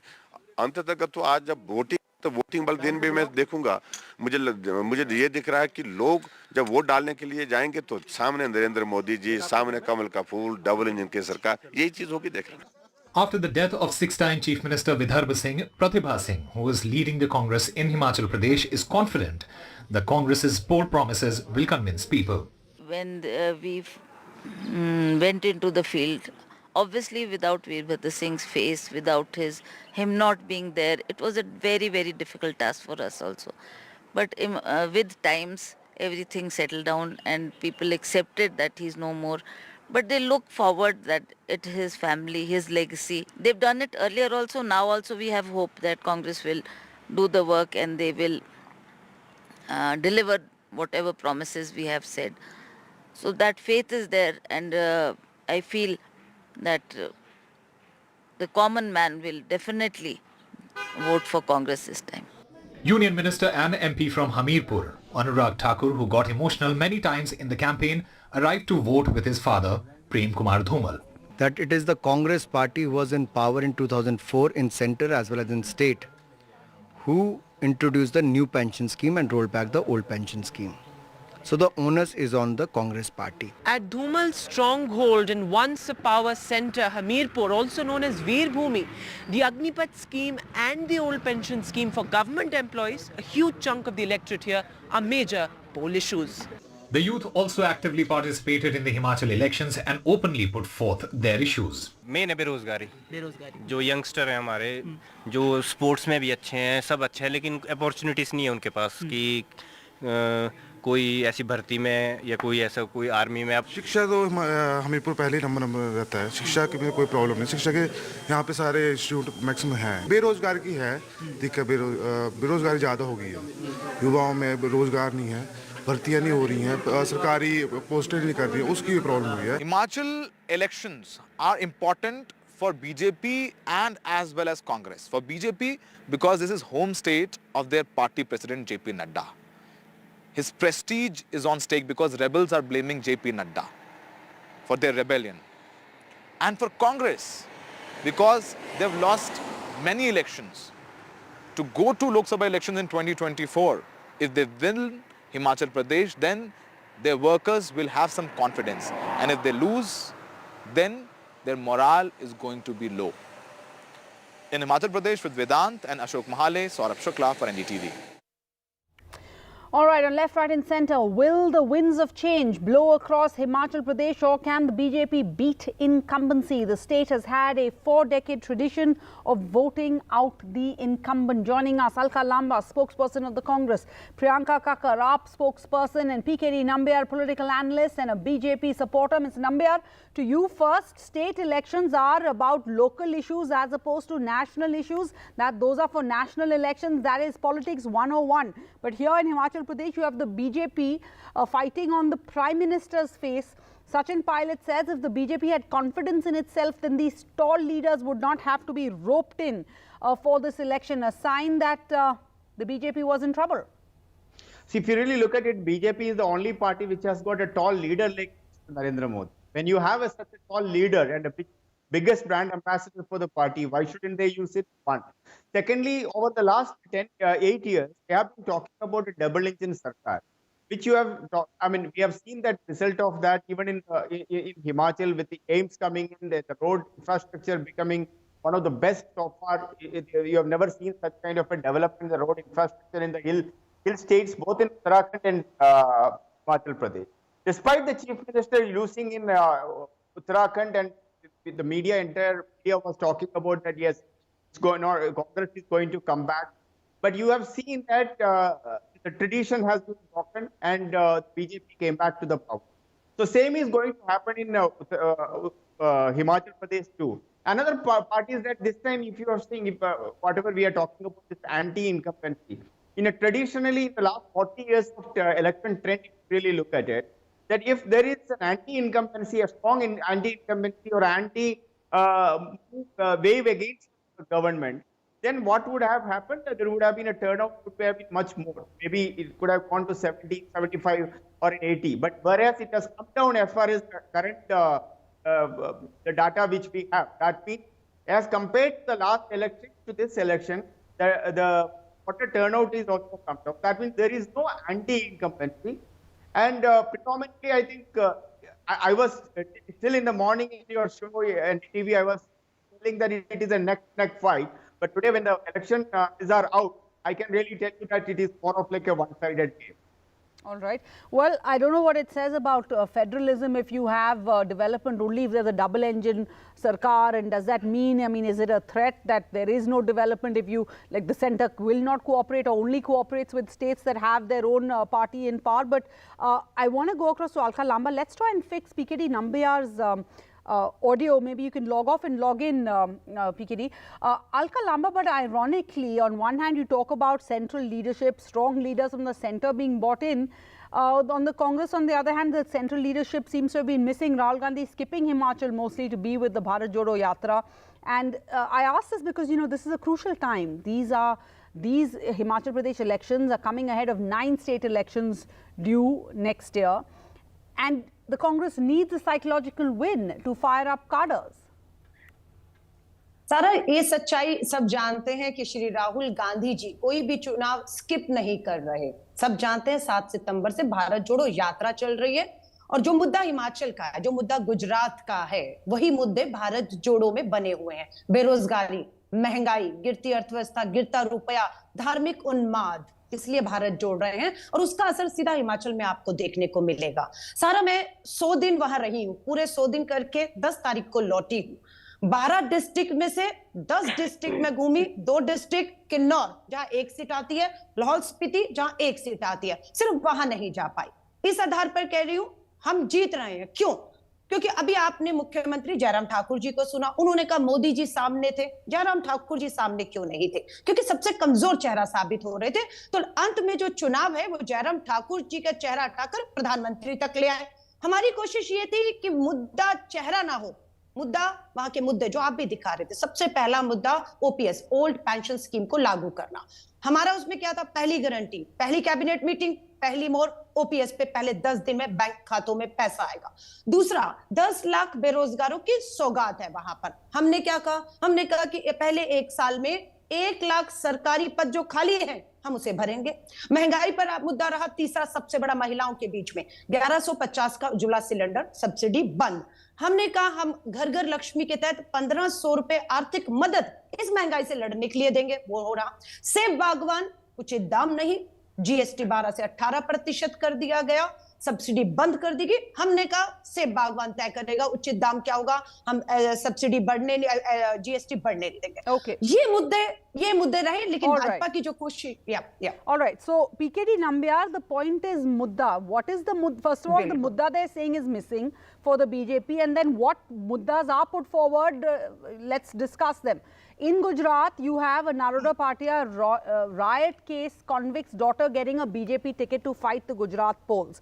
Himachal Pradesh, very different. There's only 2% Muslims over here. So the, the Hindutva platform that the BJP normally runs elections on may not work in Himachal Pradesh, perhaps this time. So these, the mudda of Ram Mandir promises, that's probably not going to resonate. The BJP government says they'll implement uniform civil code in a state election here in Himachal Pradesh, promising to investigate into the Waqf properties and alleged illegal usages. How does that resonate with the voter in Himachal Pradesh? It does. I'll tell you the reason. The reason there is a perception, some of the media try to create that BJP always go to the elections through the Hindutva agenda or the Hindu phase. Has that been proven here? But in this state, especially when there's only 2% Muslims, given these 3 points that I just mentioned?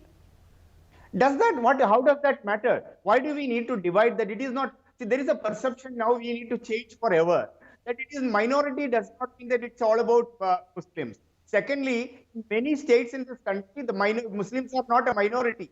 For an example, our own state, in Kerala, Muslims are hardly any minority. In Jammu and Kashmir, they are not a minority. PKD Nambiar, I'm talking about the BJP manifesto in Himachal Pradesh. Why does it emphasize these 3 points, for example?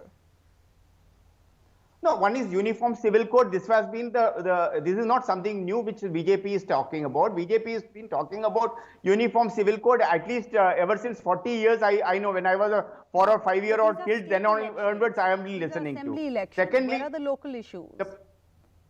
Of course, any assembly elections will always be fought on the local agenda. Along with the party which is contesting, they have their own ideological backup to fight an election. Otherwise, how will you get back to the power? BJP is a cadre-based party, and the most of the cadres are ideologically connected. So they go with that history. So what we need to look at it that from the point of view of the development, whatever government was promised before coming to power, have they been able to do it? I think to an extent they have done it. I'll come back to you. 1 second. Which will go for it. All right. But, well, if the BJP does win, then after this, it would be purely on development. Then it'll be the issue of Sabka Saath, Sabka Vikas, perhaps. But let me bring in the AAP over here. We have Priyanka Kakkar.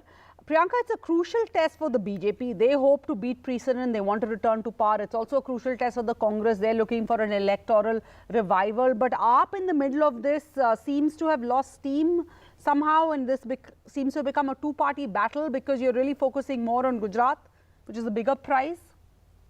Sarah, good evening to all of you. Sarah, we are working equally hard at MCD election and Gujarat and Himachal, and let the results speak for themselves. But and Sarah, is that why Himachal has taken a lower priority? Because you're right, absolutely right. You have the Gujarat elections. At the same time, you have the MCD elections thrust at you, and there's only one Arvind Kejriwal. He can only spread himself this thin.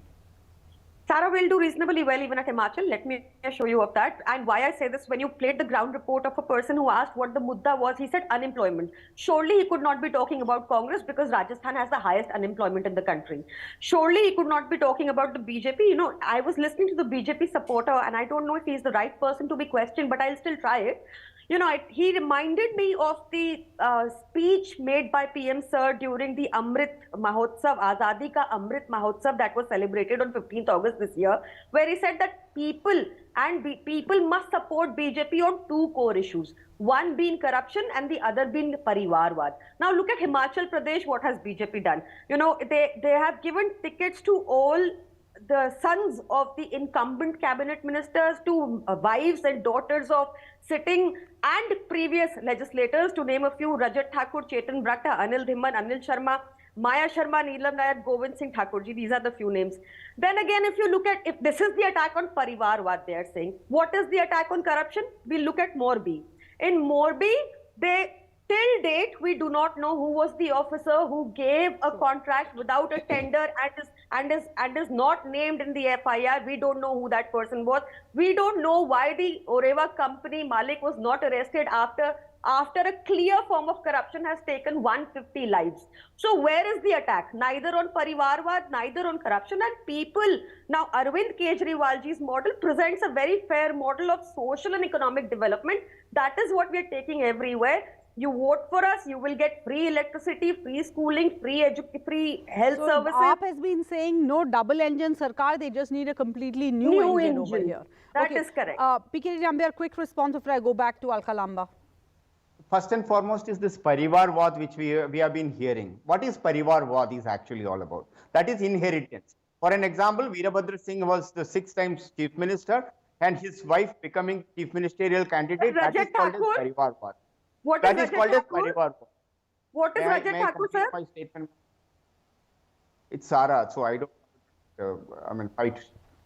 So I am only saying that if it is Parivarwad means that does not mean that if my son tomorrow or Sara's son tomorrow wanted to become an anchor again, so that is not a Parivarwad. If it is on its own capability Sir, your and Jal capacity, Shakti minister got a ticket in Himachal. Are ma'am, can I ask you where is Yogendra Yadav, where is Prashant Bhushan, where is Ashutosh, where is how are you attacking corruption? Autocratic. How are you attacking corruption in Morbi? How are you attacking corruption? Sending a private limited company. By putting the security guards the people like Aam Aadmi Party have no right, even they don't even understand what is democracy. Tell me how many founding members of the party is still there with the party. Can you tell me that how many founding members of your party is still there with you? I can name you at least top 10 leaders. Where is Ashish Khaitan? Where is Ashutosh? Where is Kumar Vishwas? So don't tell me that you wanted to run a private limited company. Where is corruption, sir? Morbi, do you see the corruption? Okay, one second. I want to stick on the topic over here. Alka Lamba, in the middle of all of this, even though AAP admits that they are kind of stretched thin by Gujarat and the MCD polls, the point is, and the problem for the Congress is that they have actually fielded candidates in all 64 constituencies in Himachal Pradesh. So they will be eating into the anti-BJP vote. That means basically eating into the Congress vote. सारा BJP ने पूरी कोशिश की थी शुरू में कि आम आदमी पार्टी उत्तराखंड गोवा की तरह कांग्रेस के वोट डिवाइड करे और जयराम ठाकुर जी बिल्कुल नहीं चाहते थे कि अनुराग ठाकुर रात को 12 बजे बीजेपी के राष्ट्रीय अध्यक्ष जेपी नड्डा जी को उठाएं और पूरी आम आदमी पार्टी को भाजपा में मर्ज करवा दे। ये जयराम ठाकुर जी और अनुराग ठाकुर की लग गई थी इसमें, क्योंकि जयराम ठाकुर जी को लग रहा था कि नहीं इनके रहने से हमें फायदा हो रहा है, लेकिन धूमल जी की एक लड़ाई थी कि इनका पैकअप हो गया और इनका फोकस पूरा गुजरात चला गया। डायरेक्ट फाइट हुई उपचुनाव, मंडी लोकसभा 3 विधानसभा। डायरेक्ट फाइट में हमने चारों, एक लोकसभा और 3 विधानसभा में बीजेपी को हराया। यहां पर भी जो मेन इलेक्शन है सीधी फाइट बीजेपी और कांग्रेस में हम पूर्ण बहुमत से जीत रहे हैं। आपने सही कहा, इनका मैनिफेस्टो उठाइए। पहला बिंदु यूनिफॉर्म कॉमन सिविल कोड, 10वां बिंदु वक्फ बोर्ड की जमीनें। 2% वोट नहीं है हिमाचल में माइनॉरिटी का, और उसके बाद 370 आर्टिकल पर पूरा हिमाचल पटा हुआ था। प्रधानमंत्री जी की फोटो, कश्मीर मुद्दे पर हिमाचल में चुनाव हो रहा था। अगर हमारी चुनौती थी दम हो तो 370 पर 90 कश्मीरी पंडितों की हत्या हुई, उस पे कश्मीर में जम्मू में चुनाव करके दिखाइए। तो इनकी कोशिश पूरी रही हिमाचल के मुद्दों से भटकाकर राष्ट्रीय अंतरराष्ट्रीय मुद्दों पर लाए, जयराम ठाकुर जी से प्रधानमंत्री जी के लाए। लेकिन कांग्रेस ने राजीव शुक्ला जी और भूपेश बघेल मुख्यमंत्री छत्तीसगढ़ की सराहना करूंगी, पूरे समय हमें यही कहते रहे, क्योंकि 125 से अधिक प्रेस कॉन्फ्रेंस मैंने की, पूरा हिमाचल घुमा। हमारा ये था कि हम भाजपा को हिमाचल के मुद्दों से भटकने नहीं देंगे, घेरेंगे और यही जवाबदेही तय करेंगे कि बेरोजगारी, महंगाई, अग्निपथ भर्ती जैसे ठेके की योजनाएं हो, सेब बागवानों के साथ होता अन्याय हो, सरकारी कर्मचारियों को ना मिलती हुई पेंशन, और फैसला इसी पर हो रहा है। और अभी मैं बता रही, चुनाव खत्म हो गया सारा, एक अभी मेरे पास ट्वीट आया है, मैसेज पार्टी ऑफिस से, रामपुर विधानसभा में निजी गाड़ी में ईवीएम पाई गई है। खेल तो अब शुरू हो गया है, इसलिए चुनाव आयोग को तुरंत पत्र लिखा गया है। मैंने भी सारे सबूत वहां का जो हमारा मीडिया है हिमाचल का उसमें भी डाला, आप मेरा ट्वीट चेक कर सकते हैं। अब चुनाव हो गया, पोल हो गया, लेकिन अब ये जो खेल शुरू हो रहा है कि निजी गाड़ियों में ईवीएम का पाया जाना, मुझे लगता है अब चुनाव आयोग की साख पर सवाल खड़ा होगा। अगर आपने इतने हल्के में लिया हर बार की तरह कि ये तो ये ईवीएम थी, यूज नहीं थी, वोट नहीं था, कुछ भी हो, पर ईवीएम का सरकारी संपत्तियों का निजी गाड़ियों में पाया जाना वोट के बाद, मुझे लगता है कि एक बड़ा खेल शुरू हो चुका है जो लोकतंत्र की हमेशा the answers will be out on the 8th, but I want to give PKD Nambiar a quick 30-second response before we move on to the other big story of the day. Whatever Alkaji just said, that clearly gives a feeling that the Congress already started feeling the heat of that they are going to lose this this battle one आप day. लोकतंत्र की हत्या कर because रहे हैं। the reason being that live whenever EVM दिखाया गया when है आम निजी आदमी गाड़ी पार्टी में, wins an इस पे election in कुछ Punjab, बोलेंगे, इस पे कुछ बोलेंगे कि हाँ केंद्र सरकार चुनाव आयोग इसकी जिम्मेदारी ले, सच्चाई का पता लगाए कि अलका लांबा लाइव चैनल पर इतना बड़ा आरोप लगा रही है, उसकी जांच होनी चाहिए। मैं आपको कह रहा हूँ जहाँ पे आप हारते हो तब हारने का आपको यूं ही हल्के में नहीं मिलता, जा तब आपको सकती। लगता है कि बिल्कुल चुनाव आयोग अगर सुन रहा हो, रामपुर जहाँ पे आप जीतते हो तो आपको हिमाचल में अभी गाड़ी का नंबर भी मैं बता रही हूँ। All right. Thank you so much. The answer is now in the hands of the voters. We will see what happens on the 8th of December. But despite that fierce rivalry, as you can see, between the Congress and the BJP on our channel and everywhere on the ground across the country, take a look at this viral video. Amidst election heat, there is this viral video that's going viral, and it's showing some sporting spirit. You have a BJP campaign vehicle stuck in the sand, pulled out by a Congress's party's campaign vehicle, and you can see the pictures plastered on both of these vehicles of different parties, but they're being helped, and clearly the drivers are indifferent to the politics of both these parties.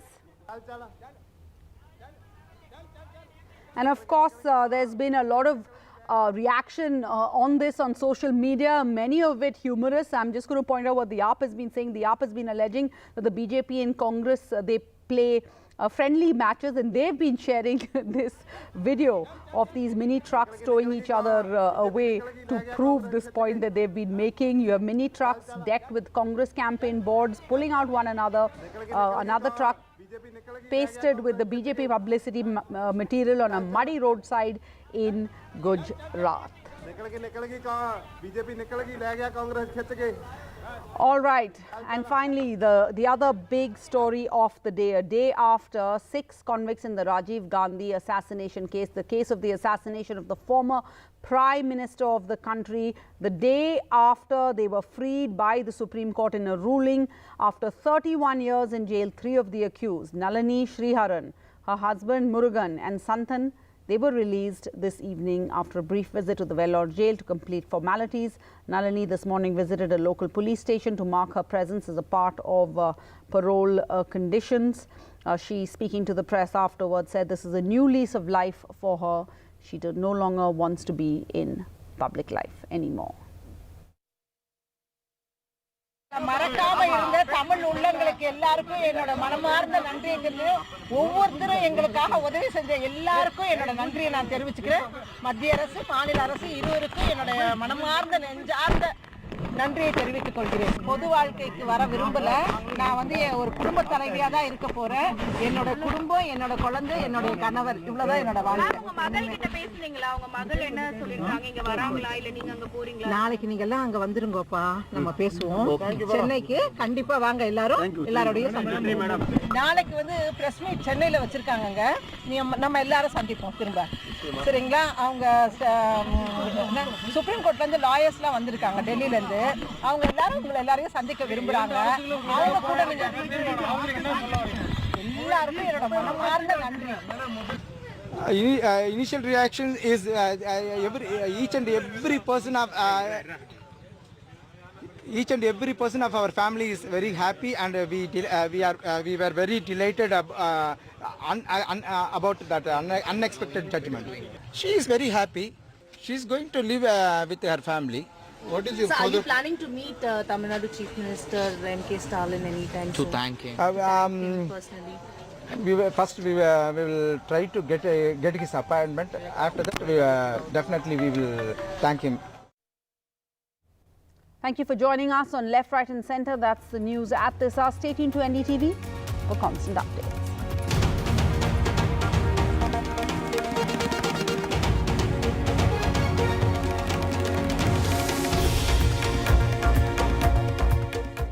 QSMT on match off रुकावट के लिए खेद है meeting on a game off. What's going on? Switch to Airtel Extreme Fiber. Super fast speed. हर कोने में हर पल पूरी family के लिए. Everybody's on.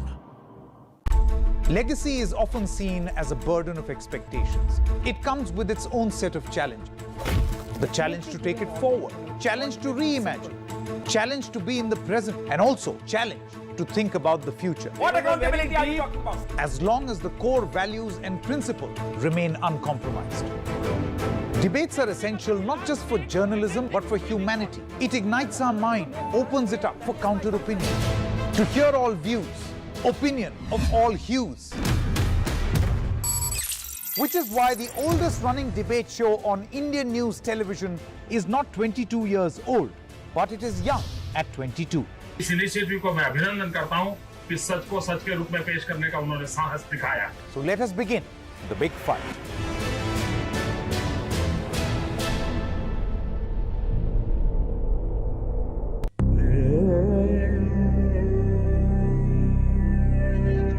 सच दिखाते हैं ताकि दुनिया के बाजार में आजादी सस्ती न बिक जाए.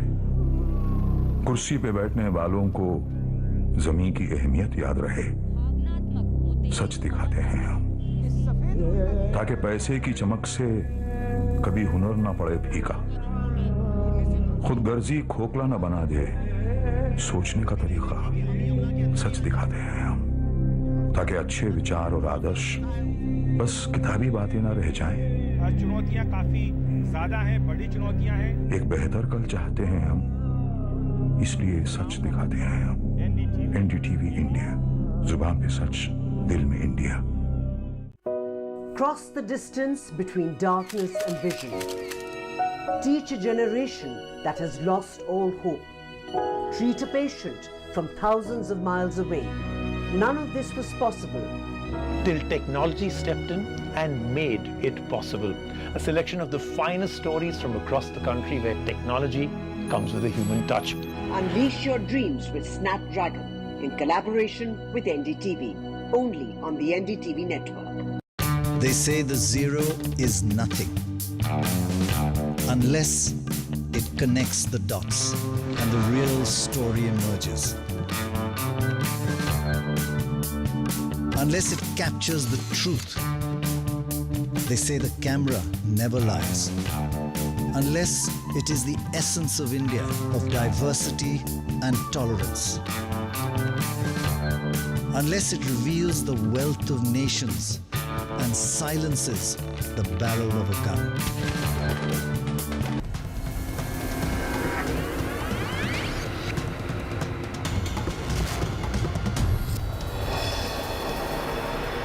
You're watching Truth versus Hype.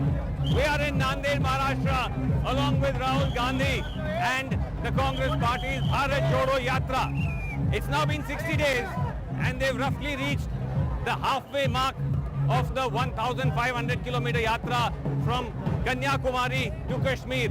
As good a time as any to examine the ground reality of the claims being made by the Congress. Is this a resurrection of brand Rahul and India's beleaguered lead opposition party? And also to lift the curtains and take you behind the scenes of how a yatra like this is organized. How are these crowds being mobilized? How are all those videos being generated that is flooding social media? It's the anatomy and the ground focus of this yatra that we'll bring out on Truth versus Hype.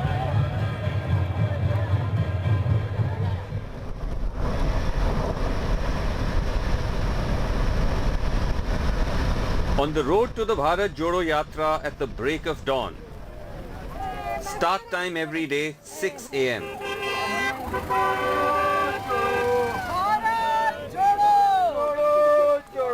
The first thing one sees are Jairam, Ramesh and Digvijaya Singh, the advance guard of the Yatra.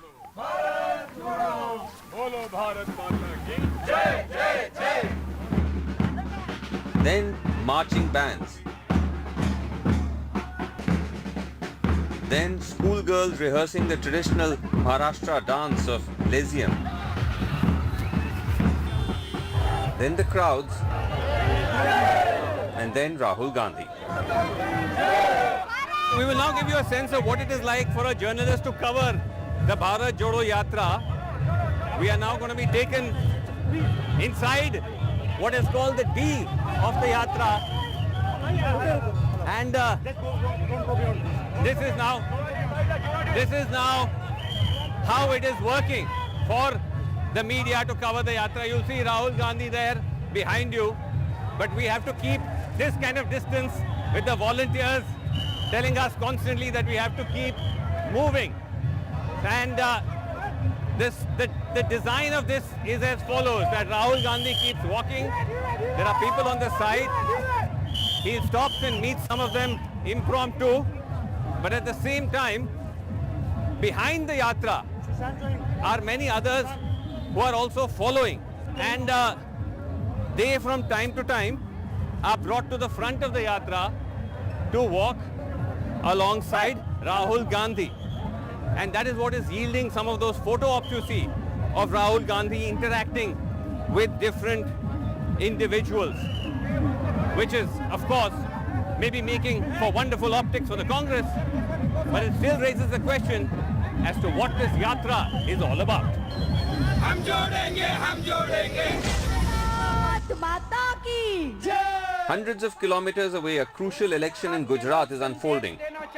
But the Yatra route comes nowhere close to Gujarat. I am getting support from individuals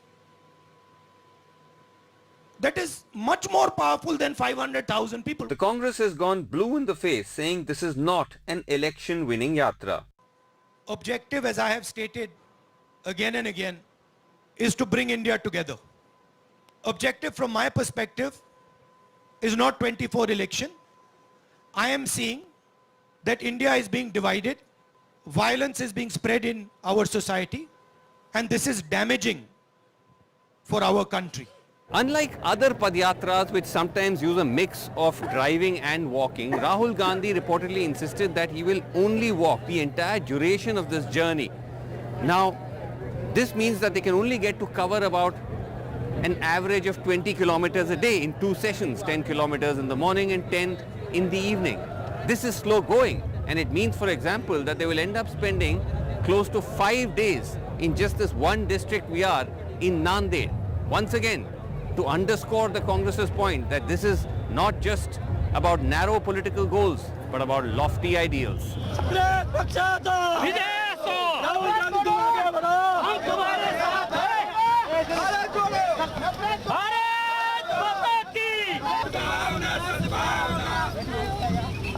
But isn't there a fundamental contradiction in the Yatra's goals?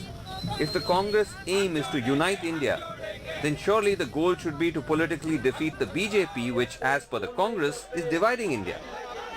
You are, in a sense, talking of Bharat Jodo. I put this to Digvijay Singh, the head of the Yatra committee. Your argument is that this rising sense of fear, insecurity, divisions, your allegation is because of the BJP. Absolutely, yes. So then my question is, when the Congress says this is not an election Jeeto Yatra, yes, this is a Bharat Jodo Yatra, yes. Surely then the answer is that you have to defeat the BJP electorally to unite. Then how can you say it's not an election? Once the message goes and people come out to speak and speak out, and that the element of fear from their mind of persecution is removed, half the battle is won. You don't think it's a massive deployment of energy and resources without a political goal? That's not a mistake, that you are a political party, you're not an NGO? Everything should not be seen through the lenses of politics. After all, there are national issues also, after national concern also. How long will we be able to continue like this?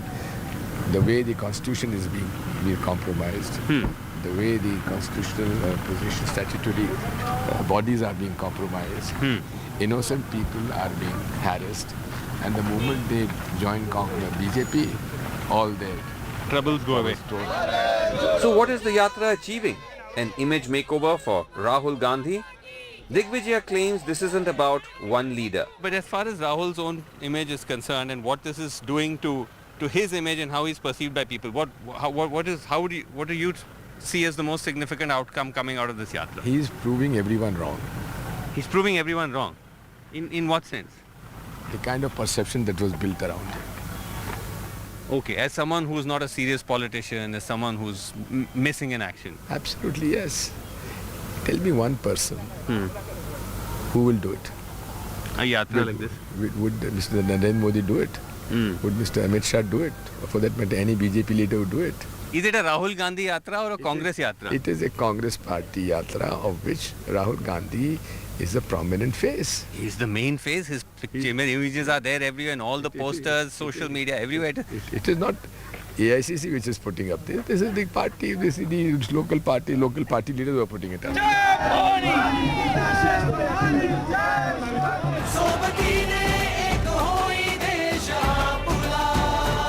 The claim that Rahul Gandhi is just one amongst many Yatris is of course not the case. He is front and center in all the branding online and offline.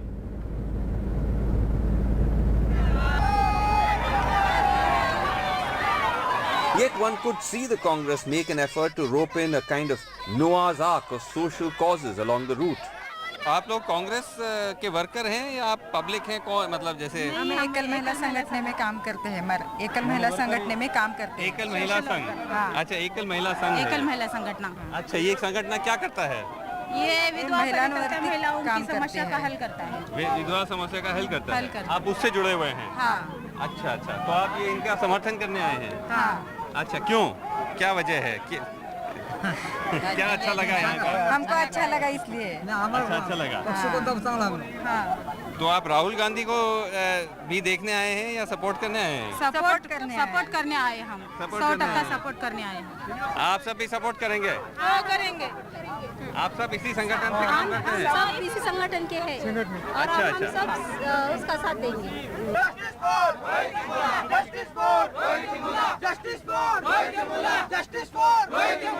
Here are a group of Congress student activists seeking justice for Rohit Vemula. In Karnataka, relatives of the slain journalist Gauri Lankesh walked alongside Rahul Gandhi. Even former critics of the Congress have turned up, said to be inspired by the message of Bharat Jodo.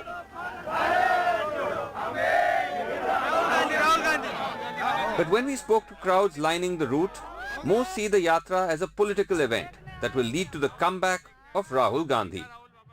आप सब लोग कहाँ से आए यहीं से हैं कहाँ से नांदेड़ से अच्छा क्या किसको देखने आए क्या मिला राहुल गांधी जी को मिलने आए हैं राहुल क्यों राहुल गांधी क्यों अच्छा देश के बड़े नेता है अभी राहुल गांधी को देखने आए अच्छा जिनकी ये देश में 60 साल सत्ता थी अभी वो सरकार बनना राहुल गांधी का सरकार होना ही इसके वास्ते आए पीएम कौन बनना चाहिए पीएम राहुल गांधी पीएम बनना कांग्रेस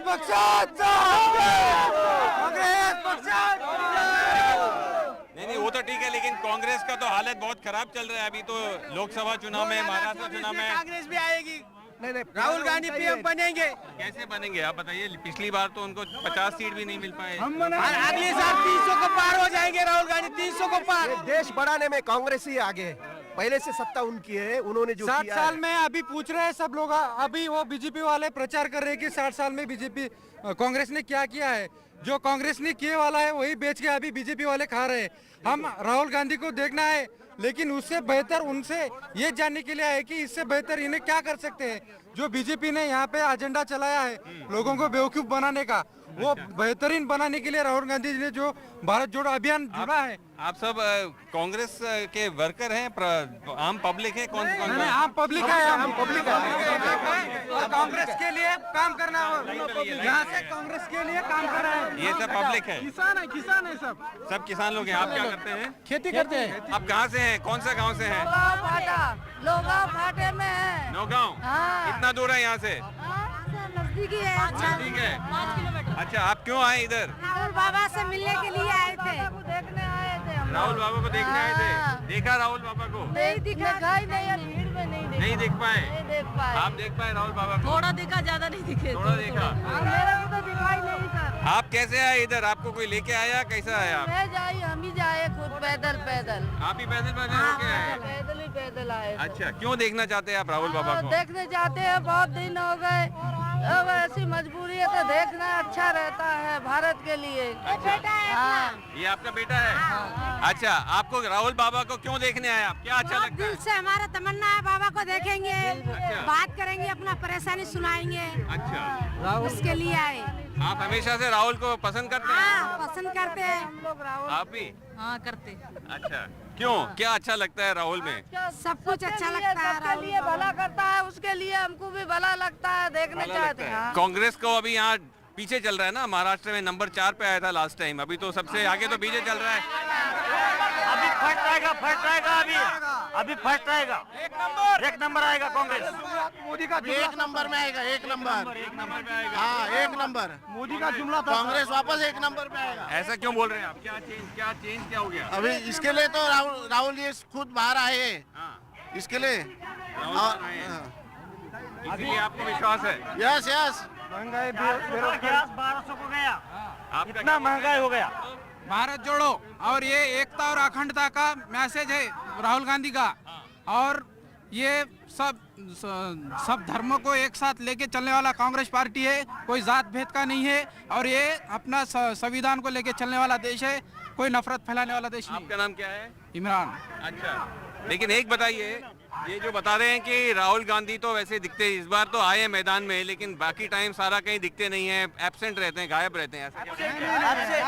एब्सेंट मीडिया में ही रहते हैं, सिर्फ मीडिया में रहते हैं, देश में तो वो एकदम टॉप पे। Almost all of them, however, are already Congress supporters. आप सब लोग किसको पहले वोट करते थे? राहुल गांधी नहीं, हमेशा कांग्रेस पक्ष।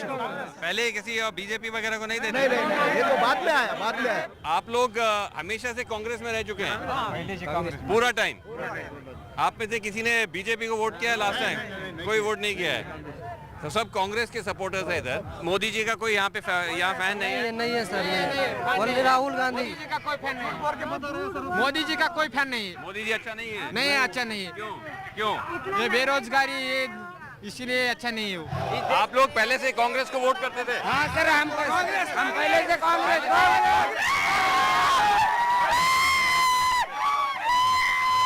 तो आप में से एक सेकंड, अरे धक्का नहीं, आप में से कोई पहले कभी बीजेपी को वोट करता था? कांग्रेस को वोट करिए, Congress. This kind of galvanizing of the Congress's base is of course important because the party has been demoralized for a long time. But it's important to remember that if the game is to change hearts and minds, then the Congress needs to go beyond the faithful. Even if the Congress does manage to sway some fence-sitters, converting them into votes does require organizational strength. And this Yatra, in a sense, if one looks at these crowds that have been mobilized, if one looks at the flyover papered with posters of the Congress party in the town of Nanded, shows you that the Yatra is also a demonstration of the Congress's both organizational strength and spending power, something that is constantly underestimated. No better example of the Congress's organizational skills than this Bharat Jodo floating container city that we come across on the highway in Nanded. To give you a behind-the-scenes glimpse of how the Bharat Jodo Yatra and how the Congress has organized this Bharat Jodo Yatra, this huge caravan of people that is moving across the country, look at this huge convoy of containers which are basically serving as mobile homes for the members of the Yatra, the leaders of the Yatra, as well as those who are regularly marching alongside it.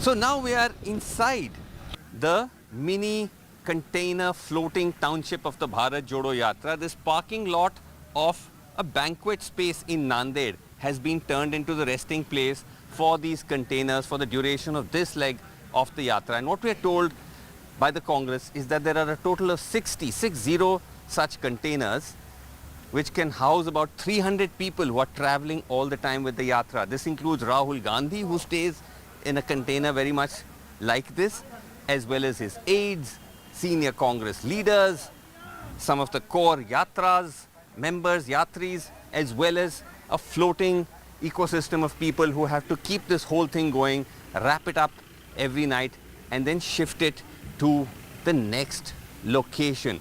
And what we're told by the Congress is that these containers were specifically designed for this Yatra by a private vendor that they contracted, and that to them this is something that hasn't been done before, that you have seen containers being used stationary as temporary housing on construction sites and so on, but to put so many containers on trucks and take it across the country for a political Yatra is perhaps something they say is being done for the very first time. We are now going to get a glimpse of inside one of these container quote-unquote homes. Vaibhav from the Congress media department. Vaibhav, why don't you just give us a sense of how it's actually designed? Yeah. Because there's a sense that these are high-end luxury accommodation. So let's see what is the reality. Bedded ones containers. Okay. This wherein you are standing, this is a two-bedded container. Okay. Wherein two people share this container, and it has. So this is one bed, another bed. Yeah. And this has an attached toilet. Let's see. And do most containers have a toilet, or this is? No. Most containers don't have a toilet. So the campsite is divided into 3 zones. Right. Which is a green zone and a pink zone and a blue zone. Okay. So the green zone ones are the ones wherein most of the Bharat Yatris stay. It has 12 beds and it doesn't have a toilet. Okay. And the toilets are outside, it's sharing toilets. Okay. And the 4-bedded ones are where mostly the women Yatris stay. It has, some of them have attached toilets, a few of them doesn't have. So they have a separate section wherein the common toilet is also parked nearby to the container. Okay. So even if they have to go in the middle of the night, they can use it. Right. So the 12-bedded one is actually the typical where most stay. So let's go have a look at that. I'll show you that. Yeah. This is the laundry area. One pair every day. Yeah, and you get it on the 3rd day. Oh, you get on the 3rd day. Yeah. Because there are so many people, no? The 12-bedded container. Traveled in a train. Yeah. This will give you that feel. And the Yatris have less space. Right. But just the space to sleep. So this is 1, 2, 3, 4. 4 there, 4 here, 4 here. And they have to use these railings to get up. And we have Yatris in the age band of 50 also who have to somehow fit themselves in here. Yes. It may not be VIP living, but this whole exercise, Vaibhav, surely pulling this off, does come with a high cost. Who is paying the bill for this? The Congress party is paying the bill for this. Okay. Yes, maybe the party is paid for all of this. And what's the total bill for the whole thing? The trucks, the container, everything. See, it's an ongoing expense. The whole Yatra's expense. Every day a new village has to be set up. Every day there's diesel that needs to be filled with. So what? Yeah. But what is the number? There's employees. The team size that is managing this is 170 people. Right. Who are doing this. And again, 2 campsites are set up in advance. So we don't have a number to give you right now because it's a growing number. On the ground in the Yatra, we also get to see the Congress's media apparatus that they put together to cover the Yatra. There is this van, which is a uplink live unit, which is continuously live streaming the Yatra onto the Congress's social media platforms. They also are the ones that operate the drones that you'll see that have given the images that have become emblematic of the Yatra. And it's also part of the media offensive of the Congress party, which claims that this is a way to bypass the fact that the mainstream media for a large part has ignored the Yatra and allows them to create their own narrative. To further boost its media presence, the Congress has hired a Mumbai-based production house called Teen Bandar, said to be behind much of the slickly produced videos flooding social media. What do you want to drink? Sharjah Shake. We want Sharjah Shake. Don't be shy. Don't be shy. I'm your brother. Okay. The media management does mean that it isn't easy for journalists to access Rahul Gandhi. Rahul does give the odd press conference once in a while. Difficulty that farmers are facing. But trying to interview him while along the Yatra route is next to impossible. Rahul Gandhi is coming up. Let's see if we can try and speak to him. So far, he's not really spoken to the media as such. But as he approaches, let's just try to see if Rahul will speak to us. Rahul! Rahul!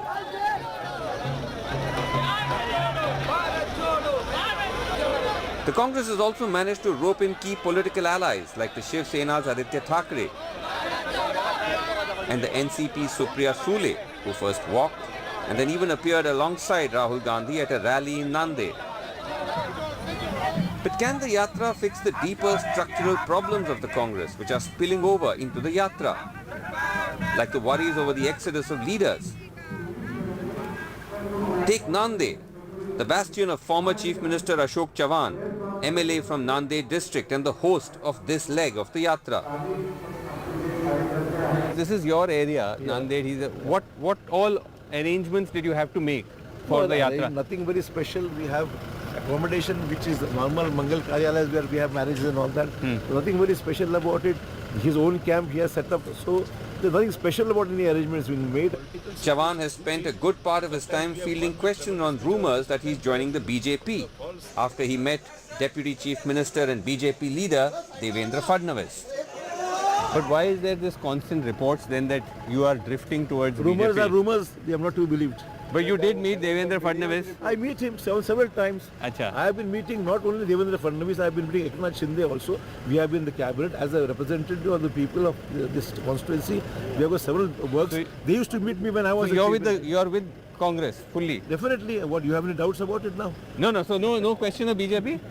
There's no question. You see, I am here right in the midst of the Yatra and things are moving on. Moreover, harder political realities are sinking in. The Congress now says Rahul Gandhi might take a break from the Yatra to go to Gujarat to campaign. All leaders are going. For example, I'm going to Gujarat on the 16th and 17th. Okay. But the fact remains. Rahul is not going though. Or is he? He may go. Oh, he may go to Gujarat? He may go. Okay. It's still open. But why not a digital rally from where we are? In December, when the Gujarat-Himachal results roll in, the Yatra would have entered the Hindi heartland, where the Congress faces its steepest challenge. A poor performance may once again call into question Rahul's credentials as a serious leader. For now, Rahul seems unconcerned, walking, sometimes even running, on a Yatra, the outcome of which remains uncertain.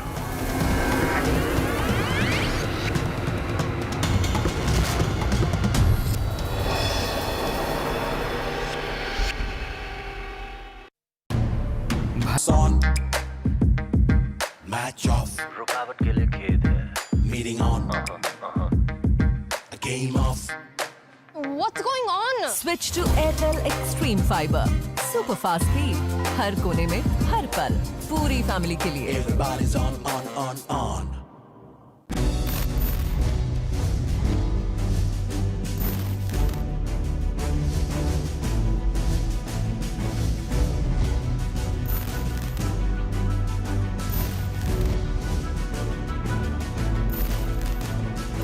One thing that's clear, our world is changing forever. NDTV, rail news by rail journalists.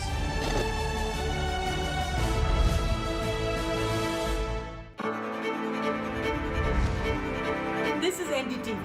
No noise, no shouting, news that informs and inspires. Facts build stories, but opinions shape them. And we are here to bring you both. A 360-degree look at the day's top stories. We are not afraid to take a stand. No agendas, no excuses, no whataboutery, and no obfuscation.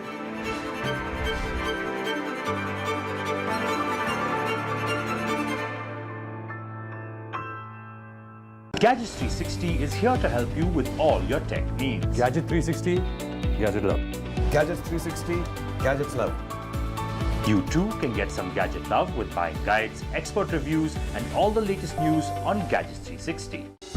The show where the country speaks its mind. This is a first step in the direction of giving women at least a fighting chance. This is all wishful thinking. Today also you see 23% of our girls are married off before 18. Your mirror to what India thinks. Everybody had that second thought, how could you be in fashion because you don't look like a person in fashion? And that for me needed to change. We the People with me, Sarah Jacob, only on NDTV. If you care about it, we'll talk about it. This is NDTV. No noise, no shouting, and most importantly, no lies. Our lead story tonight. Big international story India is closely watching.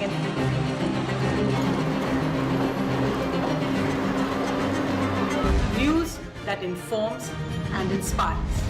The news with Sonia Singh, Monday to Friday at 8 p.m. only on NDTV 24/7. The only side we're on is yours. Legacy is often seen as a burden of expectations. It comes with its own set of challenges. The challenge to take it forward, challenge to reimagine, challenge to be in the present, and also challenge to think about the future. What accountability are you talking about? As long as the core values and principles remain uncompromised. Debates are essential not just for journalism, but for humanity. It ignites our mind, opens it up for counter-opinion. To hear all views, opinion of all hues. Which is why the oldest running debate show on Indian news television is not 22 years old, but it is young at 22. इस initiative को मैं अभिनंदन करता हूं कि सच को सच के रूप में पेश करने का उन्होंने साहस दिखाया. So let us begin the big fight.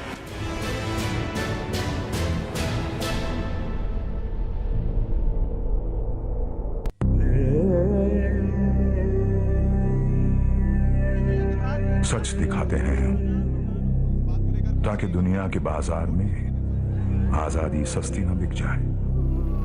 कुर्सी पे बैठने वालों को जमीन की अहमियत याद रहे.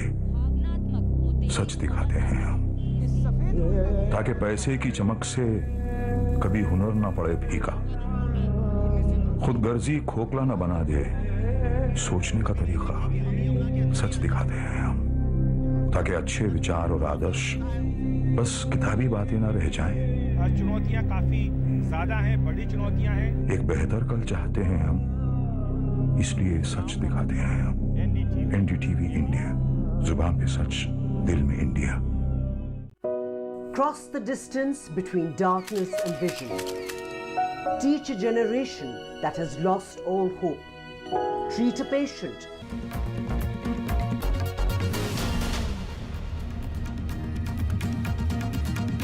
Voting for the high-stakes battle in Himachal ends. The BJP aims for a second term. The Congress eyes a comeback. Will the Himalayan states revenge a tradition of voting against the incumbent be broken? Results out on the 8th of December. A day after the Supreme Court's ruling, Nalini Sriharan, convicted in the assassination case of the former Prime Minister Rajiv Gandhi, is released from jail after 31 years. It's a new lease of life, says Sriharan on her release. In Telangana, the Prime Minister hits out at the ruling TRS, and the Chief Minister says people of the state are angry with family politics, nepotism and scams. The Chief Minister, Chandrasekhar Rao, skips receiving the PM once again. Gujarat's riots, convict's daughter gets a BJP ticket to fight the Gujarat polls. Naroda Patia riots case convict Manoj Kokrani's daughter Payal will fight in Gujarat in the elections on a BJP ticket. The Congress says only this is to be expected of the BJP. And in an all-party meet chaired by the Tamil Nadu Chief Minister, the DMK rejects the 10% EWS reservation cleared by the Supreme Court, says they will challenge the verdict legally. Chief Minister Stalin slams the quota as a joke. The AIA, DMK and the BJP boycott the meet. The Trinamool distances itself from the TMC minister's shocking comments on the appearance of the President of India. The BJP calls for a statewide protest. Amit Malviya adds to this by now making references to the Bengal Chief Minister's appearance. And Sachin Tendulkar has his say on India's heartbreaking performance. Let's not judge Team India by this.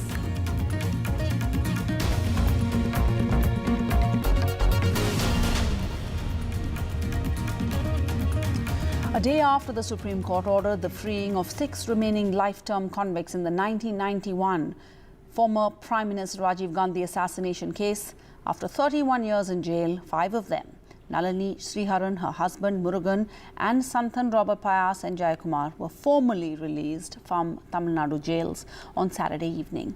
It's a new lease of life for me and my family, Nalini said, who was on parole this morning and visited a local police station to mark her mandatory attendance. After completing the formalities at the special prison for women in Vellore, she was released and went to the central prison from where her husband was released. Murugan and Santhan are both Sri Lankan nationals, and so they've been taken in a police vehicle to a refugee camp in the state. Former Prime Minister Rajiv Gandhi was assassinated on the night of the 21st of May 1991 at Sri Perumbudur in Tamil Nadu by a woman suicide bomber at a poll rally. In case she is breathing freedom after 31 years. Thank you very much for your time. How does it feel to be out of jail after 31 years? Not very happy. Because? My husband is not with me, even after 32 years. She has been sent to a separate camp. To special camp Tiruchi. I saw him going there, so I couldn't take it. So I felt very bad, and my freedom, everything got shattered because of that. What is your family's plan now? My family wants me to join with my husband and my daughter. So I'm also planning that way only. And my daughter is also planning that way. She wants us to be with her forever. Some are critical about your release, that the court has released you, saying that the country lost a former prime minister and also many other people who lost their lives in that bomb blast. What is your message to those people? I'm very sorry for them. That's what I can tell just now. We have spent so many years thinking about it, and we are sorry. In the year 2000, it was Miss Sonia Gandhi's intervention that got your death sentence commuted to life first, and later Priyanka met you. Do you think at some point you would want to meet them? I don't think so. They'll meet me, and I think the time has passed for them to see me or me to meet them. I don't think so it will happen. Any message for Rajiv Gandhi's family or the family members who lost their lives in that bomb blast? Yeah, very sorry for them, and they have lost their dear ones. I hope they will come out of that tragedy once for all, anytime. Is this a new beginning for you? Definitely. After 32 years, I have nothing now. I have to start afresh. On your role in the case, what would you tell people? My role? God, I'm not supposed to talk about it at all. So, don't have any role there. And you plan to meet your daughter and settle in the UK now? Yes. I and my husband and my papa.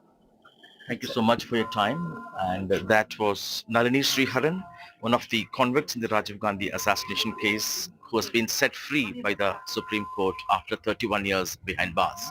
In Vellore, with Suresh, Sam Daniel, Find TV.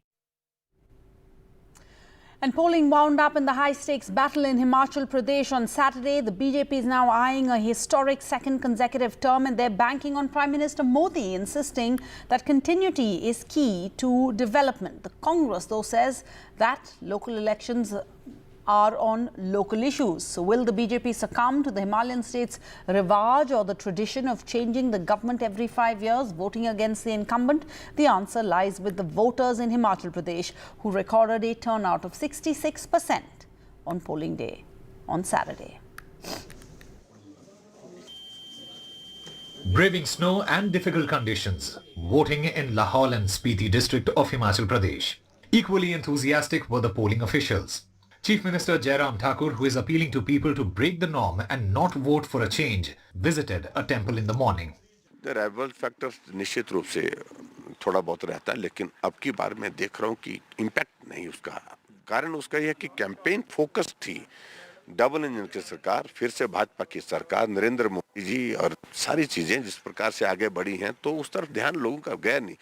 अंततः तो आज जब voting वाले दिन भी मैं देखूंगा, मुझे ये दिख रहा है कि लोग जब वोट डालने के लिए जाएंगे तो सामने नरेंद्र मोदी जी, सामने कमल का फूल, डबल इंजन की सरकार, यही चीज होगी देखेंगे। After the death of six-time Chief Minister Vidarbha Singh, Pratibha Singh, who is leading the Congress in Himachal Pradesh, is confident the Congress's poor promises will convince people. When we went into the field, obviously without Veerbhadra Singh's face, without him not being there, it was a very, very difficult task for us also. But with times, everything settled down and people accepted that he's no more. But they look forward that it is his family, his legacy. They've done it earlier also. Now also we have hope that Congress will do the work and they will deliver whatever promises we have said. So that faith is there, and I feel that the common man will definitely vote for Congress this time. Union Minister and MP from Hamirpur, Anurag Thakur, who got emotional many times in the campaign, arrived to vote with his father, Prem Kumar Dhumal. That it is the Congress party who was in power in 2004 in centre as well as in state, who introduced the new pension scheme and rolled back the old pension scheme. So the onus is on the Congress party. At Dhumal's stronghold and once a power centre, Hamirpur, also known as Veerbhumi, the Agnipath scheme and the old pension scheme for government employees, a huge chunk of the electorate here, are major poll issues. The youth also actively participated in the Himachal elections and openly put forth their issues. Main है बेरोजगारी, जो youngster हैं हमारे, जो sports में भी अच्छे हैं, सब अच्छा है, लेकिन अपॉर्चुनिटीज नहीं है उनके पास कि कोई ऐसी भर्ती में या कोई ऐसा कोई आर्मी में। शिक्षा तो हमीरपुर पहले नंबर रहता है, शिक्षा के में कोई प्रॉब्लम नहीं, शिक्षा के यहाँ पे सारे इंस्टीट्यूट मैक्सिमम हैं। बेरोजगार की है दिक्कत, बेरोजगारी ज़्यादा हो गई है, युवाओं में रोजगार नहीं है, भर्तियाँ नहीं हो रही हैं, सरकारी पोस्टें नहीं कर रही हैं, उसकी भी प्रॉब्लम हुई है। Himachal elections are important for BJP and as well as Congress. For BJP because this is home state of their party president JP Nadda. His prestige is on stake because rebels are blaming JP Nadda for their rebellion. And for Congress, because they've lost many elections. To go to Lok Sabha elections in 2024, if they win Himachal Pradesh, then their workers will have some confidence. And if they lose, then their morale is going to be low. In Himachal Pradesh with Vedant and Ashok Mahale, Saurabh Shukla for NDTV. And it is election season, and day 2 of Prime Minister Modi's tour of 4 southern states was politically significant. The Andhra Pradesh Chief Minister declared indirectly that he would not be throwing his weight with other non-BJP parties as his interest, quote, was only in his state. In Telangana, the Chief Minister, though, once again skipped receiving the Prime Minister, who targeted KCR's family, accusing them of corruption and dynastic politics, and made light of alleged abuses hurled at him by the Chief Minister. Narendra Modi gari nayakatvam Prime Minister Narendra Modi told party workers in Hyderabad that they should not mind abuses being hurled at him by the Telangana leadership, as he could turn abuse into strength to defeat opponents. भांति भांति की गालियां देते हैं, सारी dictionary Modi को गालियां देने के लिए उन्होंने खपा दी है। मेरी आपसे प्रार्थना है, ऐसी बातों से आप परेशान मत होना। उनके पास गालियों के सिवा देने के लिए बचा क्या है भाई? The Prime Minister was referring to the barrage of comments made in recent months by Chief Minister K. Chandrasekhar Rao against the Prime Minister and the BJP. Yet again, KCR did not receive the Prime Minister. The BJP calls it protocol violation. This is very unfortunate that the Chief Minister, like a child, makes such type of statement. It is a matter of pride for the people of Telangana, and it should be a matter of pride for the Honorable Chief Minister also, that Prime Minister is coming here to inaugurate some developmental projects. But he is trying to avoid. It is not the first time. The PM also attacked KCR and his family, accusing them of corruption and nepotism. Telangana में भ्रष्टाचार और परिवाद के विरुद्ध जो जनाक्रोश है, जनता जनार्दन में जो गुस्सा है, नौजवानों में जो गुस्सा है, वो आज हिंदुस्तान देख रहा है. In Andhra Pradesh, Chief Minister Jagan Mohan Reddy announced in a public meeting that he had a special relationship with the Prime Minister and had no agenda other than his state, declaring indirectly that he was not interested in battles outside his state. ప్రత్యేకంగా మీతో మా అనుబంధం పార్టీలకు రాజకీయాలకు అతీతం. మా రాష్ట్ర ప్రయోజనాలు తప్ప మాకు మరో ఎజెండా లేదు, ఉండదు, ఉండబోదు sir. On Friday, Janasena Party chief, actor politician Pawan Kalyan had met the Prime Minister. Recently, Pawan Kalyan was stopped from addressing public meetings in Vizag, and TDP leader Chandrababu Naidu had met him to express support. సంవత్సరాల తర్వాత ఇదే కలవటం ప్రధానమంత్రి గారిని, ఇది చాలా ప్రత్యేక పరిస్థితిలో కలిసిన మీటింగ్ అది. ఈ మీటింగ్ వెనుక ఉన్న ముఖ్య ఉద్దేశం, ప్రధానమంత్రి గారి ఆకాంక్ష కూడా ఆంధ్రప్రదేశ్ బాగుండాలి, ఆంధ్రప్రదేశ్ ప్రజలు అభివృద్ధి చెందాలి. A hectic two-day tour to 4 states, a series of foundation stones and development projects worth over 25,000 crore rupees dedicated to the nation, interspersed with political events and speeches that made it clear that South is now big on the BJP's political radar. In Hyderabad, with camera person Nagraju, Umar Sudhir, NDTV. And in the Gujarat elections, the Naroda Patia riot case convict, his daughter has been given a ticket by the BJP. His Manoj Kulkarni's daughter Payal will now fight in the Gujarat elections on a BJP ticket. Let's go across to my colleague Tanushree for more on this. So Tanushree, this certainly raised eyebrows as the BJP announced its list of candidates for the Gujarat elections. What are the reactions coming in on the ground, and what is the Congress and the opposition saying? Well, as expected, all the opposition parties, including the Aam Aadmi Party and the Congress, have definitely picked it up. This was a big ammo for them.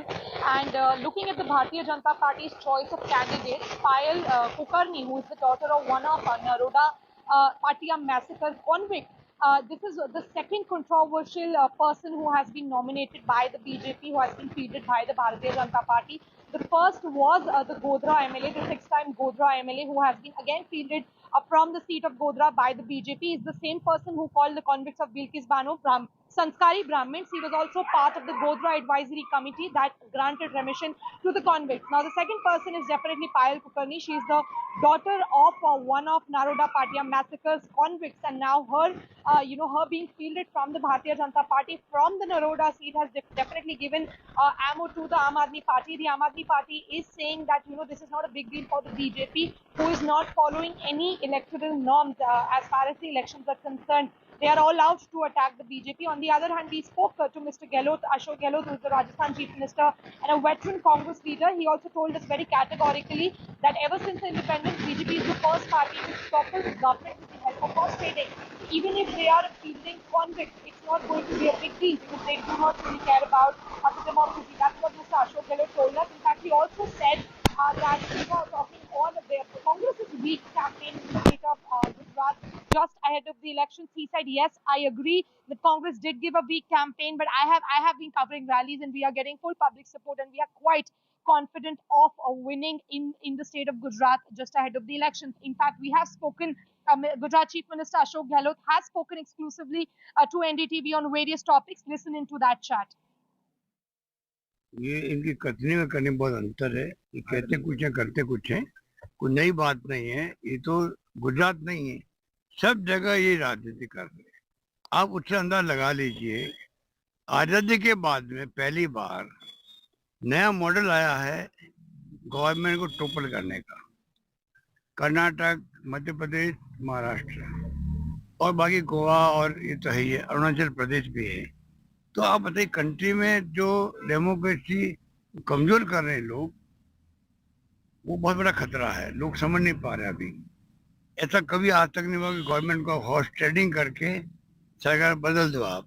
तो candidate तो क्या है, तो कुछ भी कर सकते हैं। सर, कांग्रेस एक बहुत इंपॉर्टेंट पार्टी है, इनका गढ़ भी कांग्रेस का गुजरात में अच्छा खासा रहा है, पर इस बार कहीं ना कहीं लग रहा है कि आप लोग बड़ा हल्का आम आदमी पार्टी को लीवे दे रहे हैं। कोई बहुत इंटेंस कैंपेनिंग भी नहीं हो रही है कांग्रेस की तरफ से। देखिए, आम आदमी पार्टी जो है हिमाचल से तो गायब हो गई, अपना विड्रॉ कर लिया कैंपेन। आप बताइए कौन सी पार्टी ने आज तक कैंपेन किया, बहुत बड़े हाई प्रोफाइल पे किया, रोड शो किए केजरीवाल जी ने, उनकी टीम ने। कौन सी पार्टी देश के अंदर जिसने पूरा कैंपेन विड्रॉ कर लिया हो? ये आम आदमी पार्टी है। तो जो हिमाचल में कर सकती है वो कल गुजरात में कर सकती है। नहीं, बट सर कांग्रेस का क्यों और ये रहस्य बना हुआ है, रहस्य बना हुआ कि क्यों किया वहां से विड्रॉ, क्यों कोई फायदा मिल रहा था बीजेपी को, क्या कारण था? नंबर एक, यहाँ पे भी विड्रॉ करने को आश्चर्य नहीं करना चाहिए। खूब प्रेस के माध्यम से इन्होंने फैला दिया अपना आप पार्टी। कुछ दम नहीं है। कांग्रेस निकल पड़ी है। 5 यात्राएं हुई है, बहुत शानदार यात्रा हुई है। 7 दिन की यात्रा हुई है। मैं खुद गया यात्रा के अंदर। अति उत्साह है कार्यकर्ताओं में और आम लोगों के अंदर भी। इसलिए आप दिमाग में रखें कि आने वाले चुनाव में सरकार कांग्रेस की बनेगी, दिमाग में रखो आप। बाकी जो ये आप पार्टी है, इनके नेता बताइए क्या क्या कह रहे हैं, आप देख रहे हो किस रूप में इनके ऊपर आरोप लग रहे हैं। तो क्या डिस्टर्ब हो रहे हैं लोग, मतलब इनके जुमले बन गए हैं पार्टी में लोग। अब आपने खुद ने नोट किया होगा, अब पिछले 15 दिन से आप पार्टी जो पहले जिस रूप में आगे बढ़ रही थी, वो शांत क्यों हो गई है? वो कहाँ है नेता, समझ में नहीं आ रहा बात। तो आप समझ जाइएगा, कोई दम नहीं इनके अंदर। कांग्रेस दमखम के साथ उतर चुकी है, टिकट बट रहे हैं, हम लोग कामयाब होंगे। We're going to go in for a short break. There's much more coming up on the other side. Don't go away.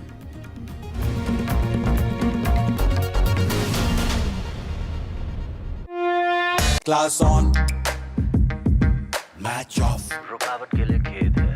Meeting on, a game off.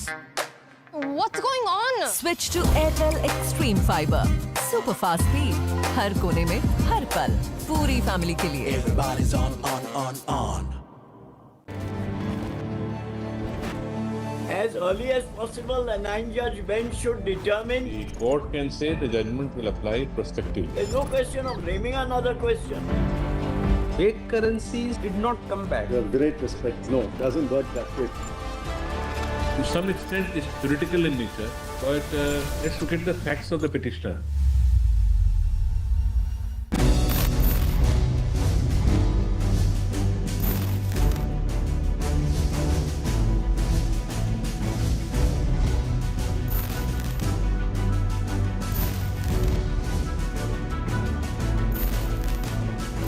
One thing that's clear, our world is changing forever. NDTV, Rail News by Rail Journalists.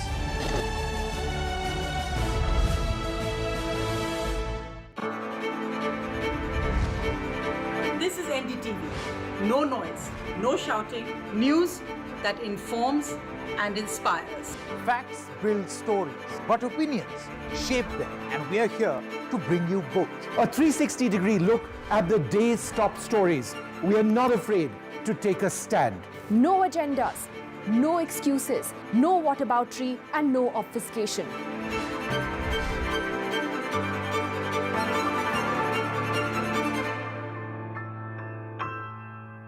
Gadgets 360 is here to help you with all your tech needs. Gadget 360, Gadget Love. Gadgets 360, Gadgets Love. You too can get some gadget love with buying guides, expert reviews, and all the latest news on Gadgets 360. The show where the country speaks its mind. This is a first step in the direction of giving women at least a fighting chance. This is all wishful thinking. Today also you see 23% of our girls are married off before 18. Your mirror to what India thinks. Everybody had that second thought, how could you be in fashion because you don't look like a person in fashion? And that for me needed to change. We the People with me, Sarah Jacob, only on NDTV. If you care about it, we'll talk about it. This is NDTV. No noise, no shouting, and most importantly, no lies. Our lead story tonight. Big international story India is closely watching.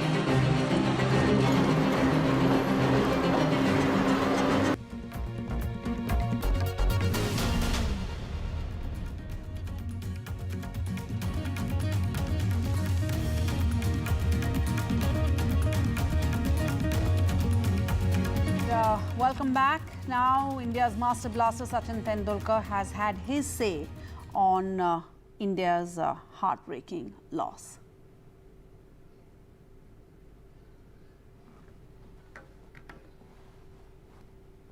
I know that the semi-finals was really disappointing against England, and I'm in the same boat. We are all well-wishers of Indian cricket. Let us not judge our team only by this performance, because we have been world number one T20 side as well, and to get to that number one spot, it doesn't happen overnight. You have to play good cricket over a period of time, and that is what the team has done. By no means I'm trying to say that so these kind of performances are okay. Players also didn't want to go out and fail. Players also wanted to go out and win for the country. But every day it doesn't happen. In sport, these ups and downs are there.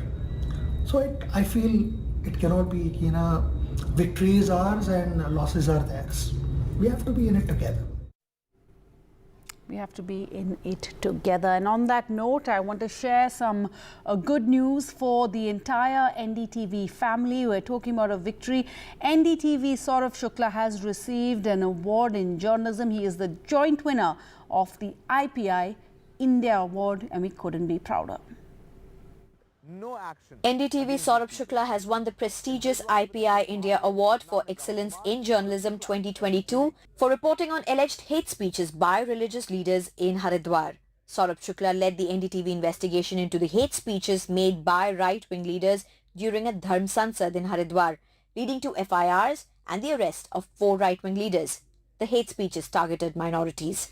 NDTV has won 4 International Press Institute awards in a decade. NDTV's Srinivasan Jain and Mariam Alvi won the International Press Institute India Excellence in Journalism Award 2021. The award recognizes an investigation by the NDTV show Reality Check, exposing Uttar Pradesh's police's legally dubious love jihad case against interfaith couples. In 2019, NDTV won the IPI India Award for Excellence in Journalism for its coverage of the rape and murder of a young girl in Kathua and the aftermath, anchored by Nidhi Razdan. That's the news at this hour. Bye-bye.